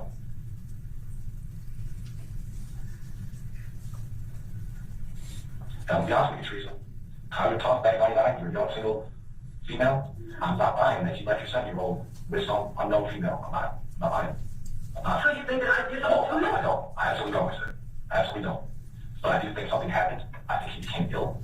I have his school records, his immunization records, his birth certificate. There's never been a report made of a missing person. I think something unfortunate happened, that you were scared. I'm not saying you killed anybody. It's in 1994. But I think something happened and you panicked and left Georgia. That's what I think. It's more than just you being on tough times at a shelter and giving your 6 or 7-year-old son to a stranger. That didn't happen. Teresa, I would never. I know I should have left him. I would never hurt him. I never said you did. Oh my goodness. Don't say you hurt him. This is John Doe. Isn't that what that means? No, because we had a name for years. Oh my God. Okay. All the theatrics. I'm confused. Ask me a question. Okay, you talked to his father, and he goes in and that it's a match. Yes. Okay. But we don't have both biological parents. It's not so William is father. It is like a 1 in 50 million chance that he's not the father. But 1 in 50 million isn't enough to say that 100%. I know 99.99999% yes. So what we're going to ask is for your DNA to confirm that it was 100% that, because when you have DNA samples from both biological parents to compare against DNA from his bones, I know it will be a match, but I have to, it's something serious. You can't just guess, right? Right. So that's rough things. And we want to hear what story you got. And I'm hearing your story. You don't believe me? I mostly do. But in my mind, I feel like in the last 22-ish years, since 1999, that you dreaded that this day might come where you have to answer some questions as far as where your son is. I don't believe that you left your son with a stranger at home with him. I don't. And we've done this together for a long time, 1,000 times. I'm not judging you. I'm not mad at you. I respect you. Everyone has a story. I need a real story. A lot of time, effort. So look, this came from the National Centers for Missing with Children, okay, in Washington, D.C. There has been years of work to prove who this child, 7-year-old child, has owned her life, okay? It's a big media thing. It's a big social media following. I don't accept, I'm not always right, but I don't accept the, time for tough, and I was in a shelter for a while, I just gave my 7-year-old to a stranger. And we can debate the definition of stranger, that's not what you say too. But I need a real story. Because I'm not giving you the whole story. Like, I can't show you all my cards, I'm giving you pieces of the puzzle, but there are things that I know about your son that I'm not going to disclose to you right now. So, I just can't really take the case. But I'm telling you, my wife, you're recording missing. I know. Coach said, we're not here to judge. We're here to find truth, which is yours. You've been unidentified for almost 23 years. You and him have been doing this together for about that long time. And we talk to people that have chances like this that are good at that. We talk to people that share that are not ready. That understand it, or something panicked, or just something so bad happened that you did not know, the person did not know how to react. I know you playing. Speak up, top buddy. I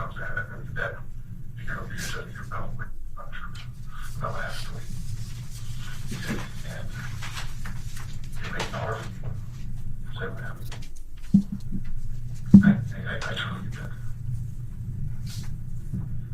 Somebody in here right now, obviously, this was a face reconstruction at the National Center. Yeah. But I closed it, he was down in his boots.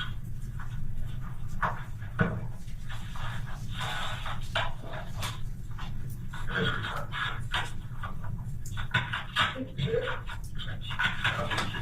For 23 years now.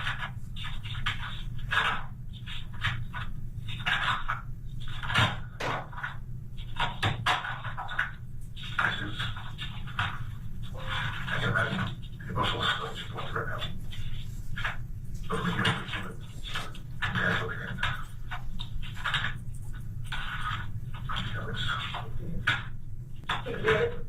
Yeah, this person did. This child did. Our job is to figure out what happened. Whether it be accidental, freak accident. Well, do you know how he died? Do you know how he died? I believe you too. So you do that to someone else. And that's it. Okay. There are plenty of cases that both you and I have worked where a child passes overnight from SIDS, from Being sick. being sick. And they're scared to call 911. Right? They don't trust the police. Exactly. And they do what they felt was the most biggest thing to do. Okay. He was found in a cemetery. Yes, cemetery. So we got to try to do the right thing. So we got to figure out what happened. What happened? There's only one person. So what the answer is. That's you. No, it's not me. Where goes Glenn? we were in Georgia. I don't know if it's No, we went out. Where did you go to school at? Charlotte? Yeah, I was just for the neighborhood school. Okay. I did go to school in Charlotte. What grade? It's sad. So sorry, so I'm going to try. So what brought you back to Georgia from North Carolina? What brought you to Georgia? It's really because lost my job. So I was trying to find a new start. Because I had done what I always done that help. And so I said, well, there's a good place to start over, and you see my job. And it didn't turn out that way. You ran out of Georgia. You I had no class. Where'd you go to? The bus? And I think I found all the places where you can ask for shelter and stuff on. And got tuition. Well, I had a hotel first. I had a place there for, I think, couple weeks, and money ran out really quick. And I found information about the shelters that were downtown. How long do you think you were in Georgia total? Like how many months? I don't remember. I don't remember how long. Was it wintertime, summertime? It wasn't cold. I think it wasn't really cold.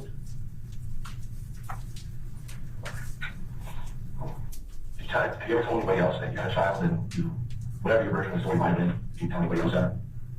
Well, if people know that I had a child, if people had a child and I didn't want to tell them nothing, so I didn't tell them that he went to stay with my family. Did you tell them to stay no? No. So when was the last time you told them that?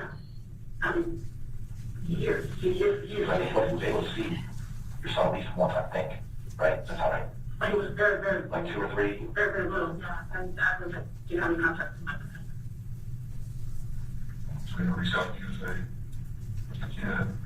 No, I haven't talked to him at all. That's not what he says. I'm just letting you know, I say it's true, just throw it out there. So you didn't reach out to him for, when you were, say you were leaving him with lady homeless shelter. Is that? Yeah, to say, hey, No, but he had never done anything. So I knew he wouldn't be able to do anything. But I just think he would get first dibs. You know, hey, look, I'm going through my own things. I'm not able to care for the child. Do you want to take care of them? It's like your act together. Like, I would think he would get first dibs before some chick at home shelter that just went up. I don't know. Oh, yeah, like I said, I was in your shoes back then, but I'm not judging. So did you ever actually live in an apartment or a house with roommates at any point when you were in Georgia? I don't have my own place to rent any place. I say that the shelter's mostly a lady I not met. She worked at a club. I stayed at her house for a couple months, but I never really had my own place or anything like that. Or any roommates that I lived with as far as like sign or something like that. I'm not looking for like, I don't technically, you might be police, but did you like be friends somebody that said, hey, you can crash my place for a while, something like that? No, I'm just the lady that I work with. I work at a shelter. You know what I mean? Really? What's the culture right now? Pleasure, something like that. Atlanta? Yeah. Oh, it was Georgia. Yeah. Pleasure, something like that.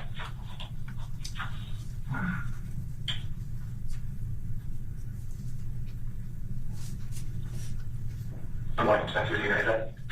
I don't know. Does that refresh your memory at all? Yes, ma'am, does. Her right arm is handcuffed to the table. And was that how she was when you came into the room? Yes, ma'am. Would it have been local police that handcuffed her right arm to the table like that? Yes, ma'am.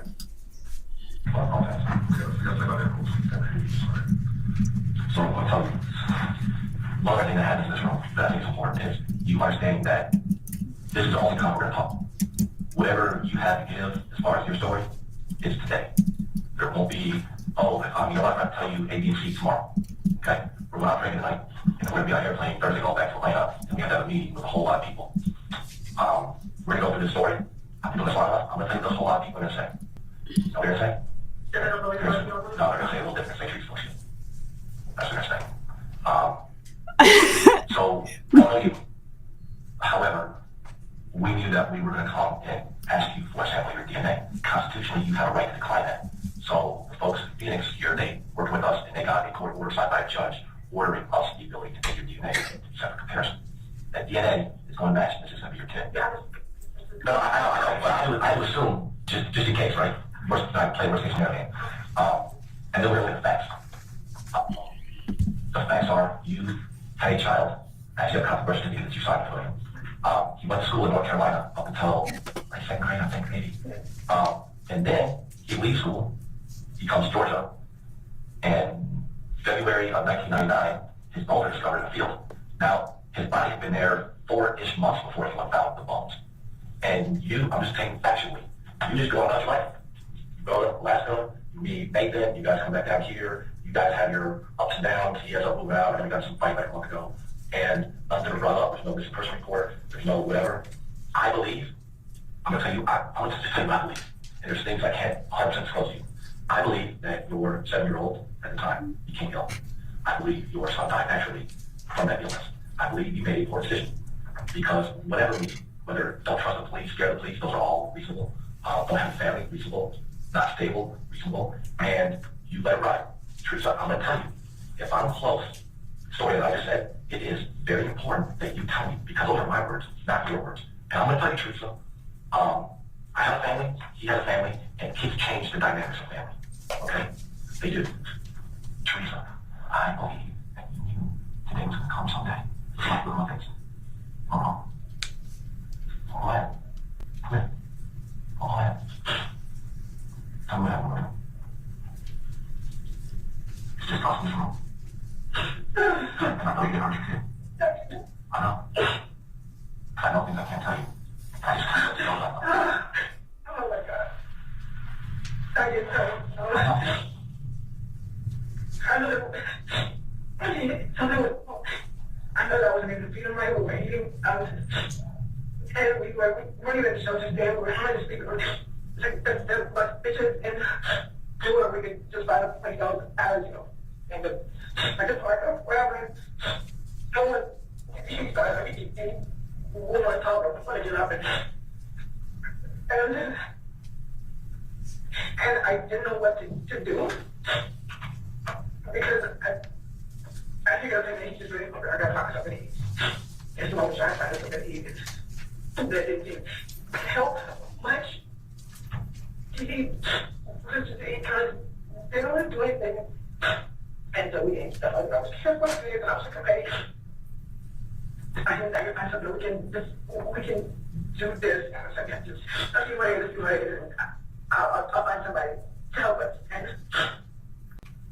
we got some this week, like in parks. I mean, kind of stuff. And then we lay down for that. And it wasn't a park. It wasn't like the woods. I mean, there was like trees and stuff, but they were away from the road. And we lay down. And when I woke up, he didn't wake up. He didn't wake up. And I didn't know what to do. So I sat there for a couple of days and I didn't know what to do. Because I didn't know what was wrong. I thought it was just he wasn't eating enough. I didn't expect that to happen. So I was going to try and do what I could. And I didn't know what to do. Do you remember that I coach? Did you get like a cough or anything? Or did you give cough or anything? Do you remember? Try to make you feel better? He was not like, not throwing up like gagging. So I gave him, I don't remember what it was. It wasn't. I got a question for y'all. So she's crying. But there were so many things said on the stand about her son, how they found the bones. You know, he had the only skin he had on the bone was his feet. Part of his nose was like kind of missing. I get it. As a mother, you got scared, but I guess maybe she was scared because they was sleeping in where they were sleeping at. But I did say to you guys at the beginning of this show, this is not her first hurrah. This is, and I don't like judging people, but this is a child that lost his life. And I want to see, when we go back into the interrogation room, I want to see if she actually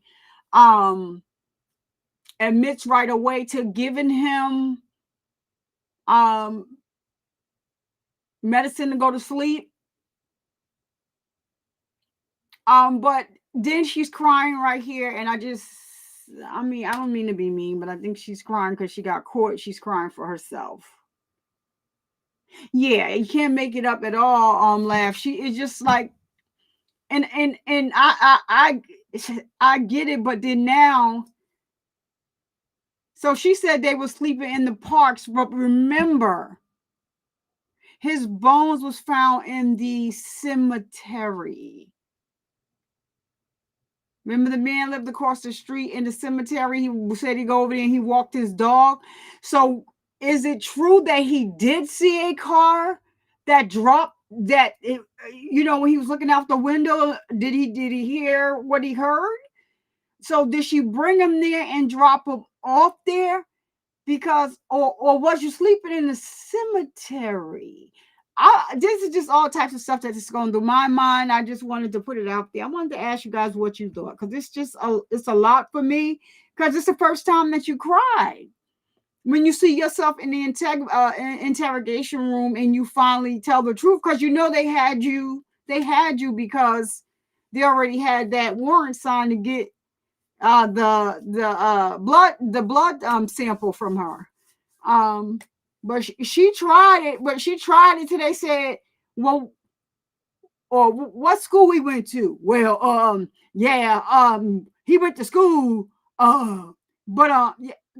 just give it up right there.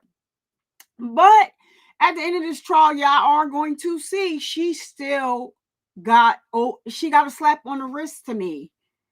And maybe it was because of the law at the time. I'm not sure, but she just got a slap on the wrist to me. That's just the way I feel. It was like a lozenge.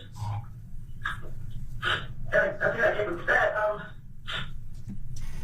I don't know if I had custody. I tried to give him whatever I could to stop. I didn't know what was wrong with him. Did you ever call 911 or anything for ambulance? I did. You said that his life was I should have done it. I'm just asking. I'm trying to help. I'm just asking. So you stayed there. So your life up. Did you leave him there? Did you move him at all? Bury him at all? No. I don't want to bury him.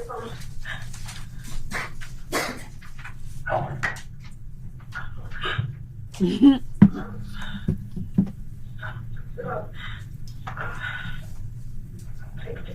Maybe, Back 20. Okay. Back then, you used any kind of drugs or anything back then? I'm just asking, I'm not judging. Tried to a lot. Cocaine, marijuana. Cocaine sometimes or whatever somebody would think. Yeah. So bad now. I do, but I don't. Because you're religious. I've never stopped, actually. We've been here. And what I did, go back to North Carolina. I went back and I was going to try to tell somebody something, and I thought we were going to talk about something heard of it, and I kept trying to say I need to do that, I need to say something, and I didn't. Do you remember what she was? A little something close like that. Oh. Do you believe like he was suffering from malnourishment? I think that's what it was. I mean, I know that I've never seen him. We were able to eat very much or drink water, but I don't know exactly what was wrong. What was his symptoms? What was Colton's, Rose, shaking headache? Just lethargic, weak, tired? Yeah. Have you told anybody else? Does your daughter know? No. I mean, I'm not saying the whole story, but does she know? Does she was born yet? Does she know? Does she think she might have siblings out there? It's kind of probably a better question. I couldn't tell her. Okay. Take a deep breath. We're going to take a break for a minute, and we're going to come back to some Q-tips, okay? And we're going to swab just inside your cheek. Ask me a question. I'm going to go home when we're done today. It's going to be my question. I know. It's going to be questions. So, do I wait to hear from, like you say, you guys have to go back and do I wait to hear from someone from there, or Yes. what? Teresa, how long was the day? It's been a nightmare for so long. Because what you're living with, the regret and everything that's been weighing on you, you know, I'm no judge, I'm no jury, but that's probably enough. Now we'll present, you know, we'll go back to work and we'll present everything, and I don't know why you don't come, but it ain't murder. But we'll have a good phone number for you. We'll be in touch. Confident that if we call you back to the phone, we should by late next week get the results, and we'll confirm with you what those results are as far as the DNA. Okay. Okay. But I mean, we know. Yeah, we know. Yeah. Just a couple more. I said you got this spot. So what was called? Yeah, it was like off of the main, but I don't remember a cemetery being, you said it was south by the cemetery. I don't remember a cemetery being right there. It was a long time ago, so I don't think. I didn't believe he had a jacket or a sweater or my jacket or something. I put it over everything.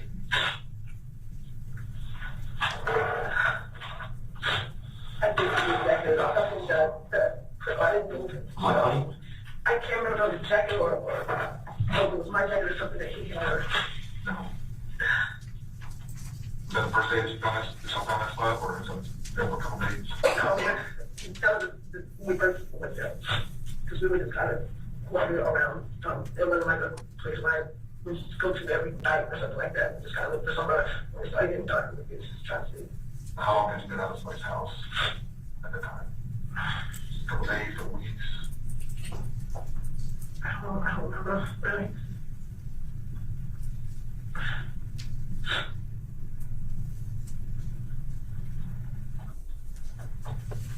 So what was it like the day? We have a nice, we have places to go, like have a place to go to practice.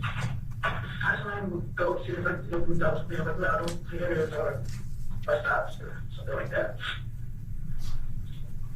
So you were staying with Shirley, Sugar. Was that before this or was that after this? That was after this. Were you able to stay with somebody before this? Like Gucci or? That's what I'm at the shelter. Did they force you to leave, or just not want to be there? It was like an overflow, so sometimes they had room and sometimes they didn't. And did they give you like purpose treatments to kind of kid? The shelter that we were going to do that, like the overflow times, first come, first over, something like that, or if that's a certain time it came in. So you didn't catch it and show up?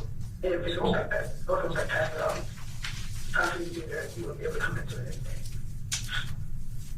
If I remember right.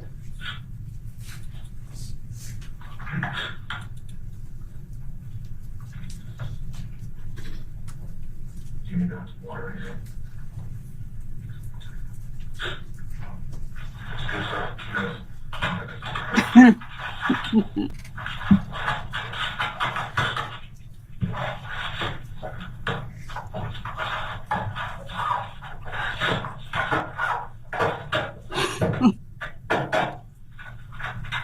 Girl.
Oh, Teresa, stop it.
show you. So, this is a copy of the search warrant we have. It doesn't even send it right now, but just I want to let you know that we did go through this. Right? Hold on, let's start this game. I just got to see what I'm finally going down. How's it going?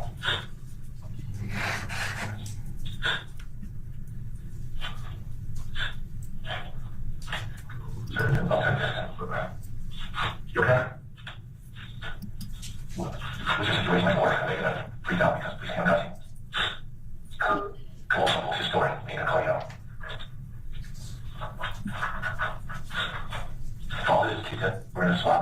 That's it.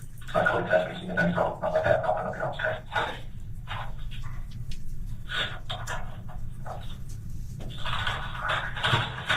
So the examples. So, people work on each one. How's your daughter? No, and you know, I'm not saying that you have to give her all the details. No, you're not. I'm not, she's 17, I probably ain't the best either, because it's not like I'm out. I don't know. So, because victim. Okay.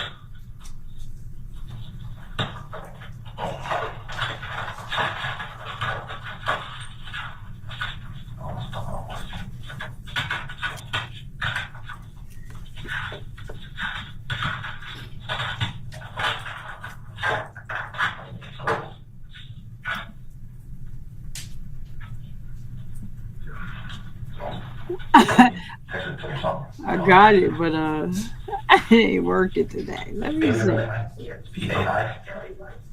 Oh, so let me see if it'll work.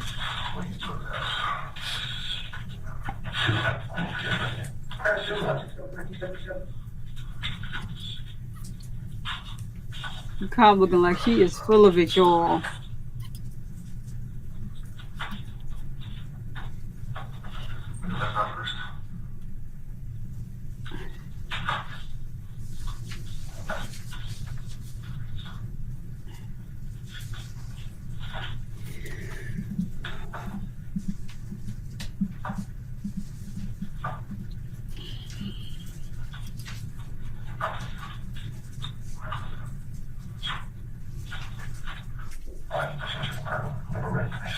I hope it's gonna turn the computer.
Information.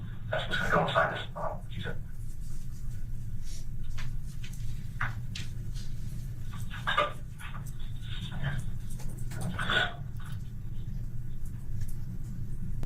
Do you have ID with you? No. I told the gentleman that hey, you gotta have my application.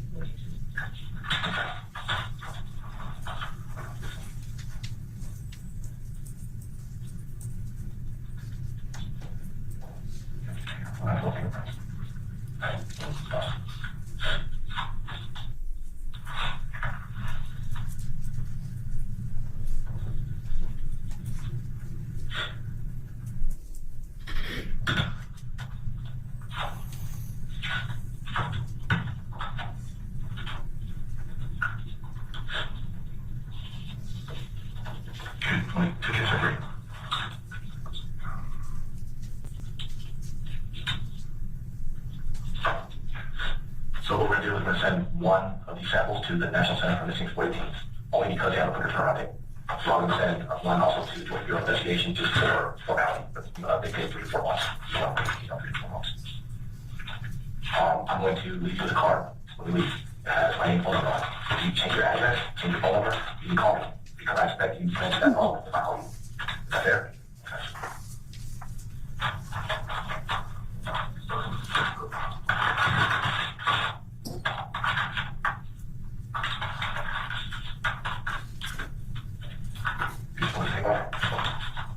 Gentlemen.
Yeah, I know I got to stop the show and say what's up to Flesh of the Gods in the building. Thank you for coming, Flesh. We almost out of here. It's not going to be too long. Because this lady just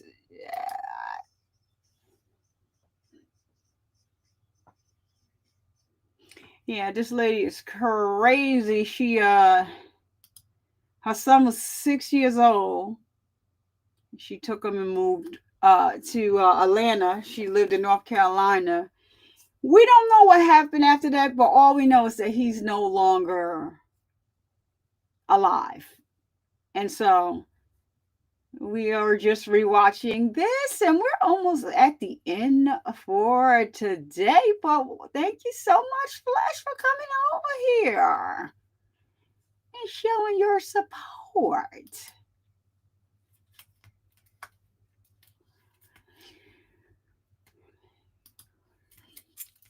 I don't know if that if that worked or whatever, but that was the last one was the soundbite for Flash. You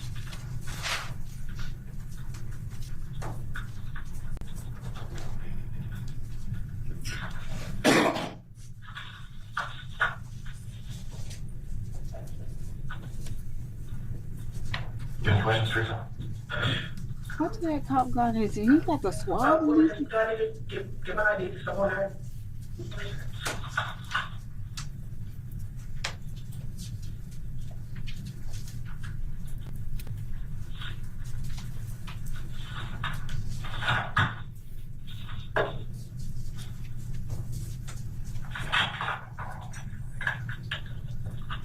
Okay.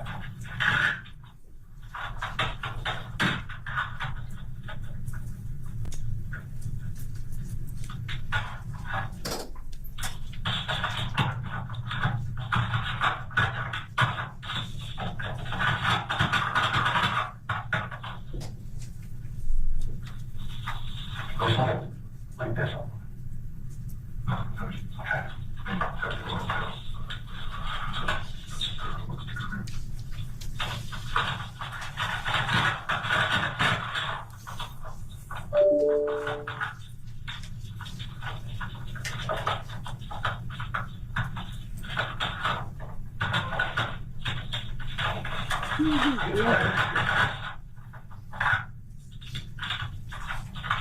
Should be like you work for the post office. You could.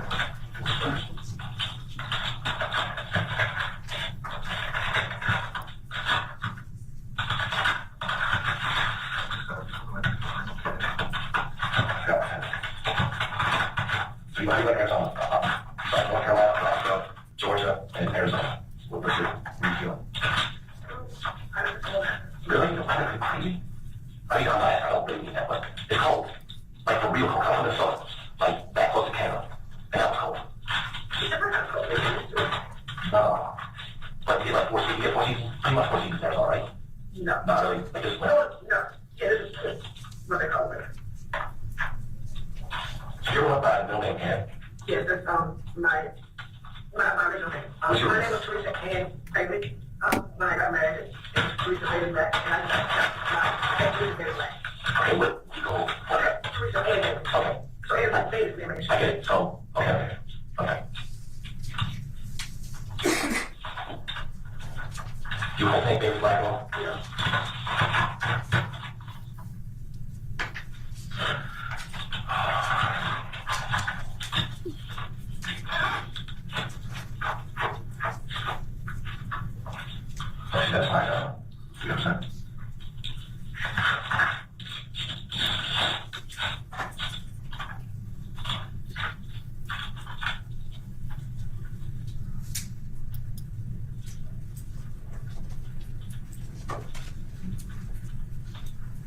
Mm.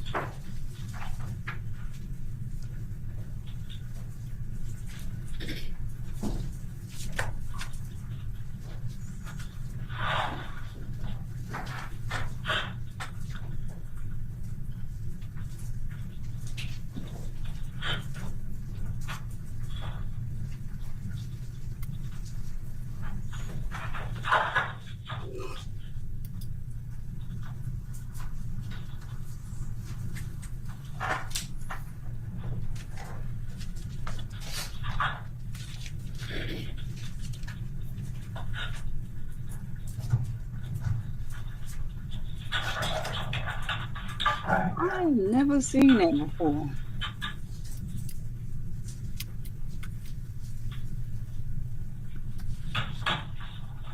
Thank you.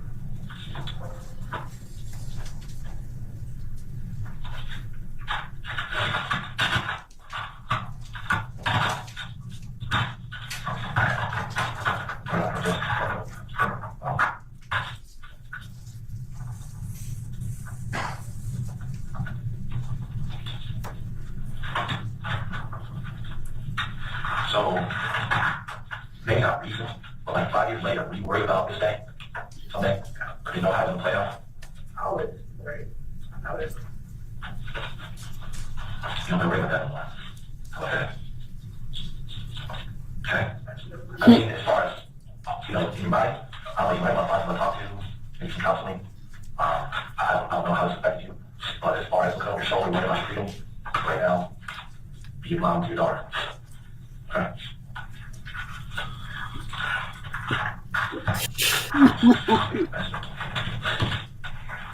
That's what I'm sure know that we're constantly everything down right. More things going through. Did you come to Georgia first or did you go to South Carolina first?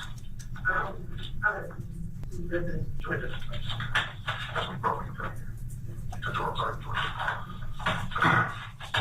How long have you been here? Like years ago, about I think it was 7 years old. Did you leave my school in Georgia at all?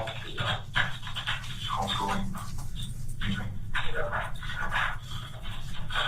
So was he showing you symptoms that you were saying about being like lethargic and all that? Well, I already know I remember that happened when I got here. That happened after we got. How long after you got back?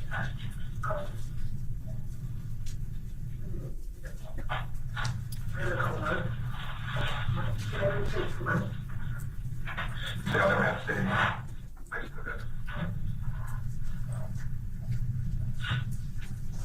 And was there a point where you were like somewhere for like a week at a time, or was it just like you missed anything kind of thing? And before you said something about like having a, cooking the garbage and stuff like that, I said to eat that. Normally find food for y'all. I actually played my house.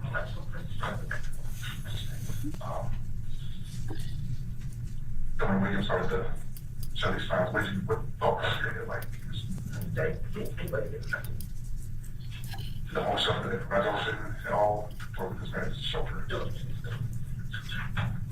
you ever go to any churches or food banks or anything like that, try to,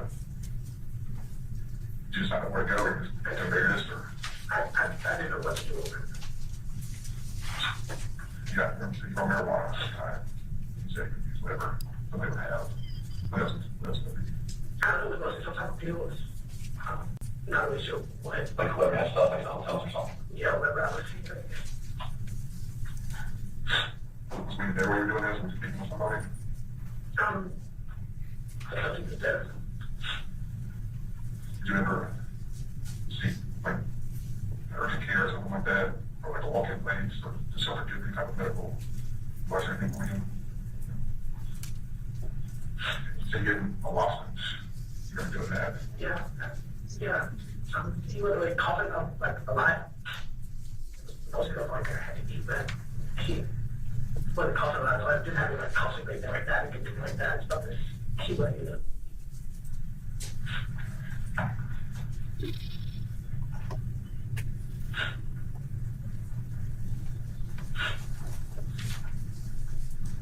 And why did you say you just didn't wake up that morning?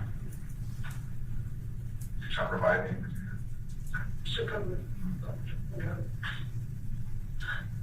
Was it cold out that night? This is February. It was cold weather. I know we had jackets on our customers. You can't get the picture.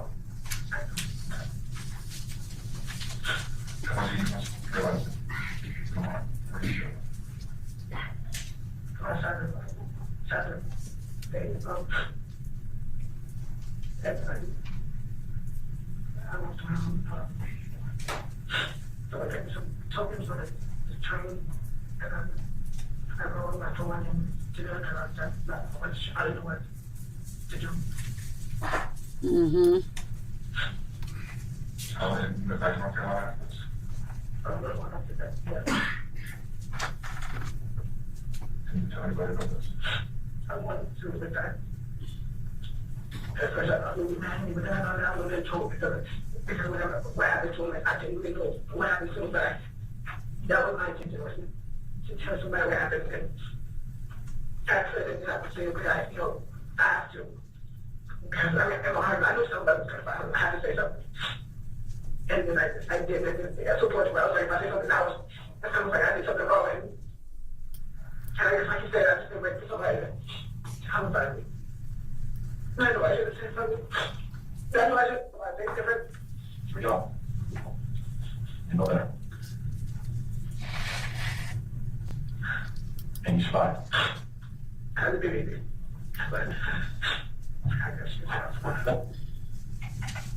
What do you think? So, Ex-boyfriend, stalking and all that kind of stuff. not really, it's not like I said somebody else died, but he was still the same way, living without seeing it. Yeah, I remember they made guns because we'd be in a band, we all had children or something like that.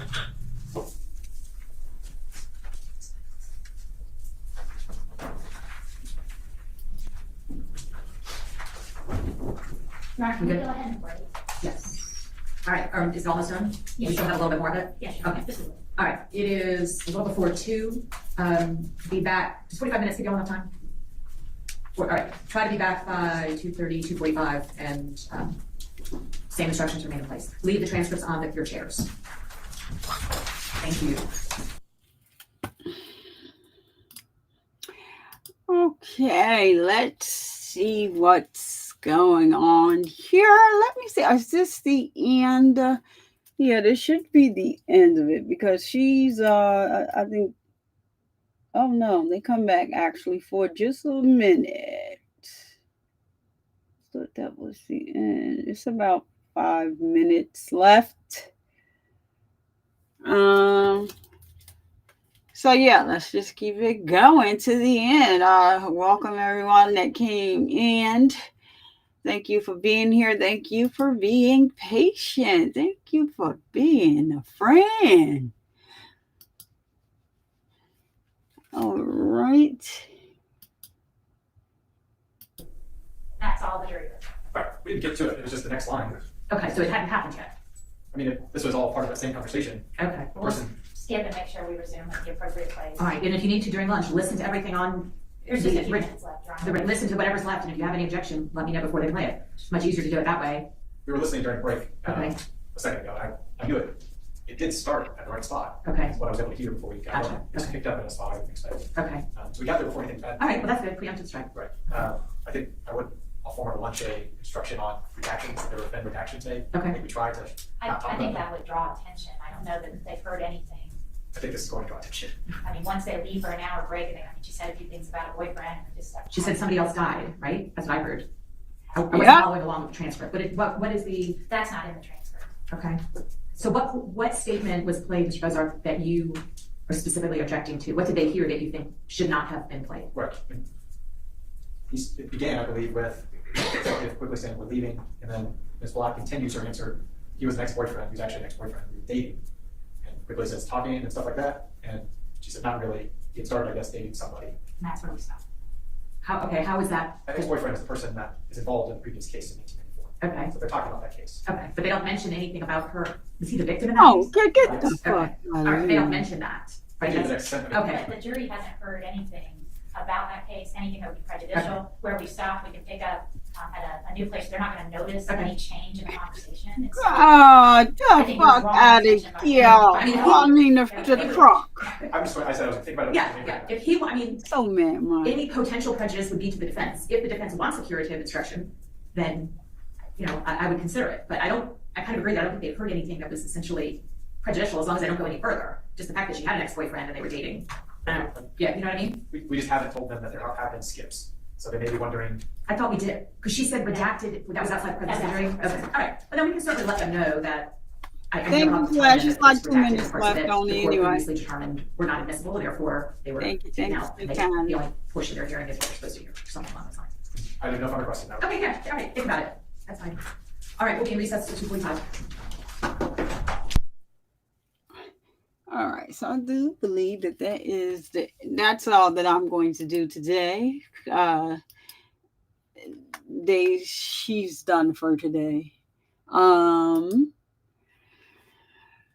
Yeah, so I'll set up something to resume the rest of this tomorrow. Actually, they split it up into 2 days.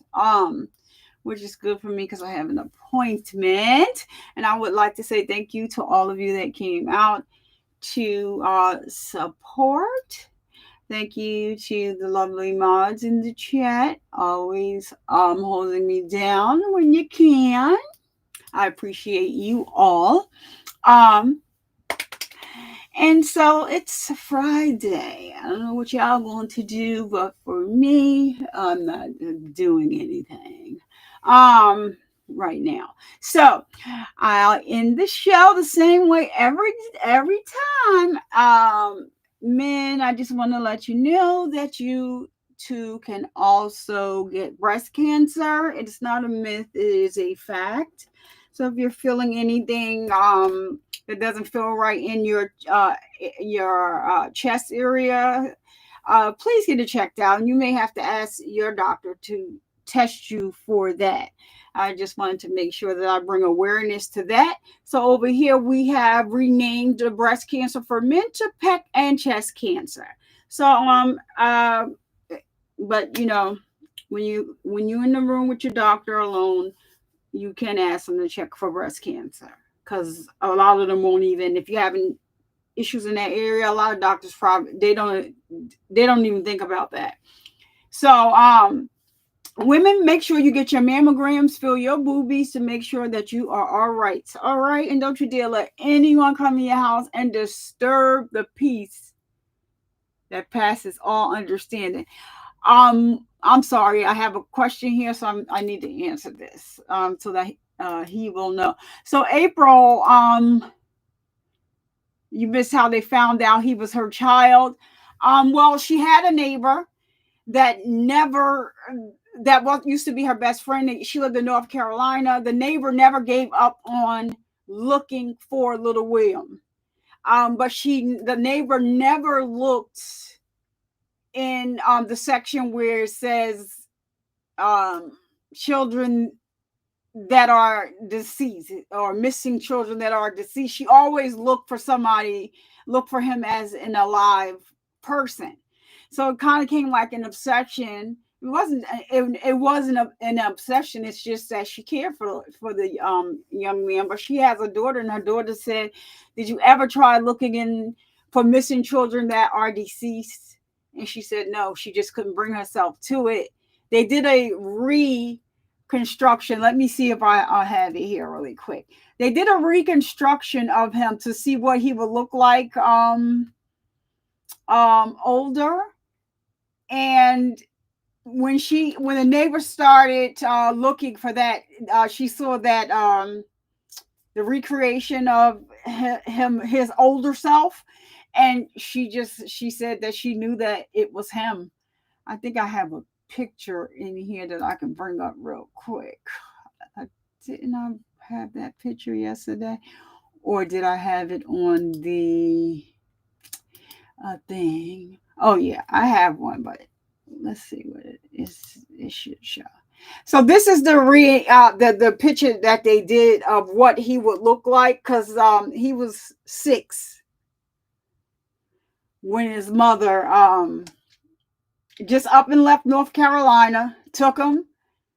And like nobody, they don't know, they can't pinpoint exactly when he passed away. She's not, well, she just started being honest because she's caught in that interrogation. But what boggles my mind is I'm wondering like what exactly happened to him. So they asked her about some bruising. You know, they could be leaning towards maybe she whooped him. I think she said something like that in the room. She said something. I know she gave him some Benadryl or something. She don't know how much she gave him. You're going to hear her attorney talk about that with some other witnesses, or you'll just hear him ask a question about Benadryl or something, but he'll never say why. So anywho, that's how they found him. When she brought the information to them, after she saw the picture of him, the recreation of him as an older boy, they actually looked, did their investigation work, and she also was able to tell them who his father was. So the father gave DNA. The father all this time thought that his child was still alive. He thought that his child was just taken, that she just left with the child. But she kept coming back to North Carolina, and every time they would ask her about little William, she would have a different excuse about where he's at. Oh, you say he's with his father's grandparents. The father said that his grandparents died, passed away, expired when he was younger. So this lady is a whole mess. At the end of this, I think they gave her a slap on the wrist. I don't think they gave her enough time, but it could have to do, I'm trying to remember. It could have something to do with, I guess the time that it happened. I'm not sure. She should have got these laws. She got off too easy for me. I cannot. I don't understand that. You don't get to unalive children, regardless to whether it was a mistake or not. You shouldn't get to unalive children and be able to, just be free roaming on the street. And I have to add, this is not her first hurrah. When she was 16 years old, she pow-powed a man named Jimmy Lee Samuels. He was 40 at the time, and he passed. So she unalived him. So this is what this detective was trying to allude to here at the end. Nobody said anything about that. You didn't hear anybody ask her anything about that, but he tried it. I guess he's trying to protect his client. What he can do is get us some better acting skills, because all that mess she was doing in the Flesh was up, broski. All that acting that she was doing in the interrogation room, I just can't for her. So anyway, thank you for spending part of your Friday with me. Flesh, they want to know, are you going live tonight? I know he goes live on Saturdays. Yeah, so he was live last night, so I don't know. He's driving. Oh, he said not tonight, tomorrow. All right, you have your answer. Flesh is not going live tonight. He's going live tomorrow. So we're going to get ready to get out of here. And like I said, I was saying, don't let anyone come into your house and disturb the peace that passes all understanding. I am Survivor Speaks, and I'll see you guys in the next one. Peace.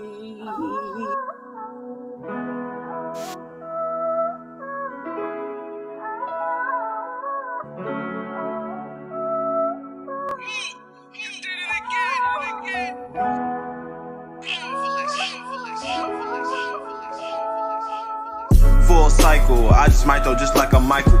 Mama gone now, I'm thinking death is now we entitled. And it was me versus me, them battles had to fight through. And when you way in the dark, them demons try to fight you. But you can't let them when you gotta see the damn light. Diabetes came from nowhere, messed up whole life. That's what I used to think, my mama helped me out. I got one deer in the sky to make proud, don't count me out. Let's get it started, rest in peace my mama, I don't wanna talk. Fresh fit, who that little nigga, fresh the way he walk. New drip, I'm that one dude creating all the sauce. News flip, you that one do the worker, not a boss. It's safe to say that after all this, I'm standing tall. It's safe to say that after all this, I'm still gon' to say that after